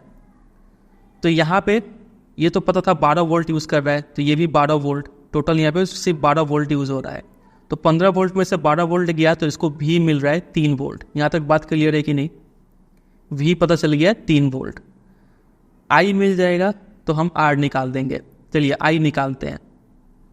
बोला गया कि लैंप बी में से 3 एम्पियर करंट यहाँ से फ्लो हो रहा है, यहाँ से आ रहा है 3 एम्पियर, और ए में से कितना करंट फ्लो कर रहा था, हमने यहाँ पे निकाला था तो 2 एम्पियर फ्लो कर रहा था। तो 2 और 3 दोनों आके यहाँ पे जुड़ जाएंगे और 5 एम्पियर करंट यहाँ से फ्लो कर रहा है, ठीक है। ये हो गया 5 एम्पियर। तो बस अब हमें निकालना है आर, तो आर इक्वल टू क्या होगा, V/I, यानी 3/5 डिवाइड कर दीजिए 0.0, 5 6 30, तो कितना आ गया 0.6 ओम इसका रेसिस्टेंस हो गया। समझे कि नहीं? तो ये लॉजिक से आंसर हो रहा है। यहाँ पे मेन चीज़ यहाँ पे कैच करना था ये चीज़ कि वोल्ट आप कैसे निकालेंगे, पोटेंशियल डिफरेंस। तो आपको समझना होगा कि ये 15 वोल्ट में से 12 वोल्ट यहाँ पे यूज़ हो गया, पैरेलल में यहाँ पे 12 तो यहाँ पे भी 12 यूज़ हो रहा है टोटल, तो बचा हुआ 3 यहाँ पे यूज़ होगा। यही कॉन्सेप्ट पिछले वाले क्वेश्चन में भी यूज़ कर रहे थे कि यहाँ पे पोटेंशियल डिफरेंस जितना भी था, जैसे कि यहाँ पे निकाला था हमने 6 वोल्ट और यहाँ पे हमने निकाला था 2 to the 4 वोल्ट, तो ये 12 वोल्ट में से 6 यहाँ यूज़ हो गया, 4 यहाँ यूज़ हो गया, 10 हो गया, तो बच गया कितना, 2 वोल्ट यहाँ पे आ रहा होगा, ठीक है। ये लॉजिक था, वही कॉन्सेप्ट इसमें भी यूज़ हुआ है। अब आ जाइए आखिरी सेक्शन पे, सेक्शन ई पे। इसमें भी 3 क्वेश्चन है, केस बेस्ड क्वेश्चन। देखिए, इन लोग का केस भी इतना सारा इक्वेशन दे दिए, 1 2 3 4 5, और मतलब पूरा आपका केमिस्ट्री का नॉलेज यहाँ पे टेस्ट हो जाएगा। और बोले हैं डिराइव द नेम्स AYZMPR, ये सब अल्फ़ाबेट का नेम भी पता करना है। चलिए सबसे पहले आपको देखते हैं, इसमें कुछ ऐड हुआ है, इलेक्ट्रोलाइसिस किए हैं कॉस्टिक सोडा। ये अगर पता नहीं है कि ये क्या होता है तो ये क्वेश्चन ही नहीं कर पाएंगे आप। कॉस्टिक सोडा याद रखिएगा, ये होता है सोडियम हाइड्रोक्साइड, NaOH, ठीक है। तो इससे पता चल गया NaOH है, इलेक्ट्रोलाइसिस हो रहा है, मतलब ये चैप्टर नंबर 2 का क्वेश्चन है। जो इक्वेशन यहाँ पे यूज़ किया जा रहा है वो है ये रहा, सोडियम क्लोराइड लिया पहले H2O, फिर इसको इलेक्ट्रोलाइसिस कर दिया तो NaOH और क्लोरीन और हाइड्रोजन गैस मिला, ठीक है। तो क्लोरीन जो है वो एनोड पे मिलता है और हाइड्रोजन गैस कैथोड पे। तो ये हो गया हाइड्रोजन, ये हो गया क्लोरीन, और ये हो गया NaOH, और ये था हमारा NaCl। यहाँ तक बात क्लियर है कि नहीं? चलिए, A हो गया, और X तो पूछा ही नहीं है इन्होंने, Y और Z भी हो गया। Y Z जहाँ जहाँ पे वो सब पुट कर देंगे। यहाँ क्लोरीन है और यहाँ पे H2 है। अब देखिए, फिर A है यहाँ पे मोल्टेन NaCl, इसको पिघला हुआ अवस्था में लेके इलेक्ट्रोलाइसिस किए, तो ये तो एक्सट्रैक्शन वाला है, रिफाइनिंग ऑफ मेटल्स। तो यहाँ पे कैथोड पे मेटल आपको सोडियम मिल जाता था, ठीक है। चलिए, उसके बाद यहाँ पे M, यानी यही M यहाँ पे लिया है, यानी ये है सोडियम और CH3COOH। तो यहाँ पे क्या बन जाएगा, H2 गैस तो निकलेगा ही, यहाँ पे बनेगा CH3COONA, ये चीज़ मिलेगा, ठीक है। ये P भी मिल गया, M भी मिल गया। अब क्या किया है इन्होंने, कॉन्सेंट्रेटेड H2SO4, और यहाँ पे Q है, CH3COOH में क्या ऐड करें तो ये होगा। अब ये सोचना पड़ेगा थोड़ा। देखिए, इसके लिए हम आपको स्क्रीनशॉट अटैच करके रख दिए हैं। ये रहा कि CH3COOH तो दिया ही हुआ था, ये ब्लैंक था, यहाँ पे सिर्फ एसिड लिखा हुआ है, लेकिन जो क्वेश्चन पेपर है उसमें लिखा है कॉन्सेंट्रेटेड H2SO4। बात देखिए, ठीक है। तो यहाँ पे आपको एक ईस्टर देखने को मिलेगा, ईस्टर का नाम है इथाइल इथेनॉइड, ये इक्वेशन है। तो वो चीज़ यहाँ पे बन रहा होगा, यहाँ पे जो R बनेगा वो इथाइल इथेनॉइड बनेगा। फिर इसमें X जोड़ रहे हैं X, यानी यही NaOH फिर से इथाइल इथेनोएट में ईस्टर में NaOH जोड़ेगा तो क्या मिलेगा, तो इसका भी इक्वेशन निकाल के रख दिए यहाँ पे, ये रहा। इथाइल इथेनोएट में NaOH जोड़ेंगे तो ये जो प्रोडक्ट मिलेगा वही दोनों वहाँ पे लिखना है। तो पूरा चैप्टर नंबर 2 और ये 3 और 4 तीनों को मिला के ये क्वेश्चन बनाया हुआ है। चलिए, तो नाम सबका यहाँ पे भी लिखा हुआ है, आप देख सकते हैं। फिर अगला क्वेश्चन में बोला गया कि डिराइव द नेम्स, ये सब तो हो गया। और improvise an activity to test Z, Z जो कि क्या था, हाइड्रोजन गैस था, जेड हाइड्रोजन गैस ही था, हाँ। तो उसको टेस्ट कैसे करेंगे, उसके लिए एक्टिविटी बताइए। तो हाइड्रोजन गैस को टेस्ट करना तो काफ़ी इजी है। कोई अगर एक बर्निंग कैंडल लेके आएंगे यहाँ पे तो कैसे साउंड होगा, पॉप साउंड होगा। 1 मार्क्स का ही क्वेश्चन है ये, 1 मार्क्स, तो इतना सा लिखने से होगा।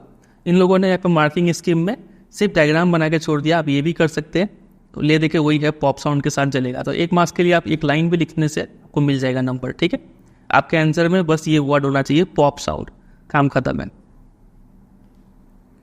फिर name the process in which compound XYZ are formed, ये जो XYZ फॉर्म होता है एक प्रोसेस का नाम क्या है, तो क्लोर अल्कली प्रोसेस इसको बोलते हैं। और इसको जस्टिफाई कीजिए, तो क्योंकि इसमें क्लोरीन और अल्कली दोनों फॉर्म हो रहा है, ये रहा, क्लोरीन और अल्कली दोनों फॉर्म हो रहा है, इसलिए इसको क्लोर अल्कली प्रोसेस बोलते हैं। इजी था, इजी तो नहीं था, मतलब ये इक्वेशन से ये पता कर पाना, पूरा आपको रिएक्शंस पे अच्छा पकड़ होना चाहिए, तभी आप ये क्वेश्चन कर पाते हैं। ये तो आइडेंटिफाई करना इजी है, यहाँ तक इजी था। ये दोनों इक्वेशन आपको थोड़ा सोचने पे मजबूर करता है, क्योंकि चैप्टर नंबर 4 में इस टाइप का इक्वेशन एक और है इथेनॉल के ऊपर, वो दूसरा इक्वेशन है, ठीक है। चलिए 37 हुआ, आ जाइए अगले पे 38 पे। Chapter control and coordination chapter से क्वेश्चन है। लिखा है कि Mohan and Rohit observe that shoots of a plant growing in shade bend toward sunlight, whereas leaves of touch-me plant fold and droop soon after touching। 2 type का movement बताया हुआ है, एक तो ये लाइट की तरफ मूव कर रहा है और दूसरा ये टच करने से ये बेंड हो जाता है, ठीक है नहीं। ये है movement due to growth, phototropism, और ये है मूवमेंट ड्यू टू स्टिमुलस, ठीक है, इसको थिग्मोट्रॉपिज्म बोलते हैं।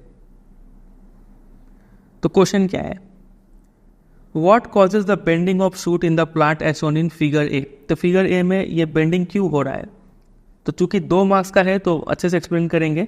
1 मार्क्स का होता तो सीधा बोल देते फोटोट्रॉपिज्म का वजह से हो रहा है। 2 मार्क्स का है तो आपको कहीं ना कहीं ये लिखना पड़ेगा, ये ग्रोथ रिलेटेड मूवमेंट है, ठीक है। सनलाइट डिटेक्ट करके उसी डायरेक्शन में ग्रो करता है। एक हार्मोन होता है ऑक्सिन, जो कि शेडी साइड में बहुत ज़्यादा डिफ्यूज होना शुरू हो जाता है, ठीक है। और फिर जो प्लांट का जो वो पार्ट है वो बेंड हो जाता है लाइट की तरफ। इस तरीके से आपको आंसर देना है। आपके आंसर में ये 2 वर्ड होने से आपको मार्क्स मिल जाएगा। ये डायरेक्शनल ग्रोथ रिलेटेड मूवमेंट है, ऑक्सीजन का वजह से ये हो रहा है। ये 2 पॉइंट देखेंगे, मार्क्स दे देंगे। पूरा बहु इतना लिखने का जरूरत नहीं था, ठीक है। चलिए, इसी में इंटरनल चॉइस भी है, ए नहीं तो बी करना था आपको। बी में पूछा है कि what causes the folding of leaves in touch me not plant sown in, इसमें मूवमेंट कैसे हो रहा है, तो इसका मूवमेंट भी ऐसे ही डिस्क्राइब करेंगे। देखिए ये किस टाइप का मूवमेंट है, ये ग्रोथ इंडिपेंडेंट मूवमेंट है, ये ग्रोथ डिपेंडेंट मूवमेंट था, ठीक है। इसमें इलेक्ट्रिकल केमिकल तरीके से मैसेज को ट्रांसफर किया जाता है, और जहाँ पे टच हो रहे हैं movement happens at a point different from the point of touch. ये पॉइंट लिख भी सकते हैं, नहीं भी लिख सकते। अब प्लांट अपना जो शेप है वो कैसे चेंज किए थे, by changing the amount of water in them. ये इंपॉर्टेंट पॉइंट है, ये लिखना जरूरी था, ठीक है। चलिए, तो इस तरीके से इसका आंसर देंगे। Number C, compare the movement of growth of a pollen tube towards ovule with the movement shown in part A. ये मूवमेंट का और पोलन का मूवमेंट का ग्रोथ को कंपेयर कीजिए। तो देखिए, ये चैप्टर में बहुत सारा कंपैरिजन है। जब हम चैप्टर पढ़ाए थे तो आपको सारा बता दिए थे और नोट्स भी प्रोवाइड कर दिए थे। अगर आप वो प्रिपेयर कर लिए तो ये क्वेश्चन आप दे पाएंगे। ये है केमिकल का वजह से मूवमेंट, केमोट्रॉपिज्म, और ये था फोटोट्रॉपिज्म। यही डिफरेंस हो गया दोनों में, वही यहाँ पे लिखा हुआ है। पोलन ट्यूब का जो ग्रोथ था ये मूवमेंट था केमोट्रॉपिज्म का, और बेंडिंग ऑफ शूट ये था फोटोट्रॉपिज्म। नंबर डी में है कि compare the movement shown in figure B. ये वाला movement touch me not plant का मूवमेंट और with the movement of body parts in animal. Animal में का जो मूवमेंट है वो दोनों का कंपेयर कीजिए।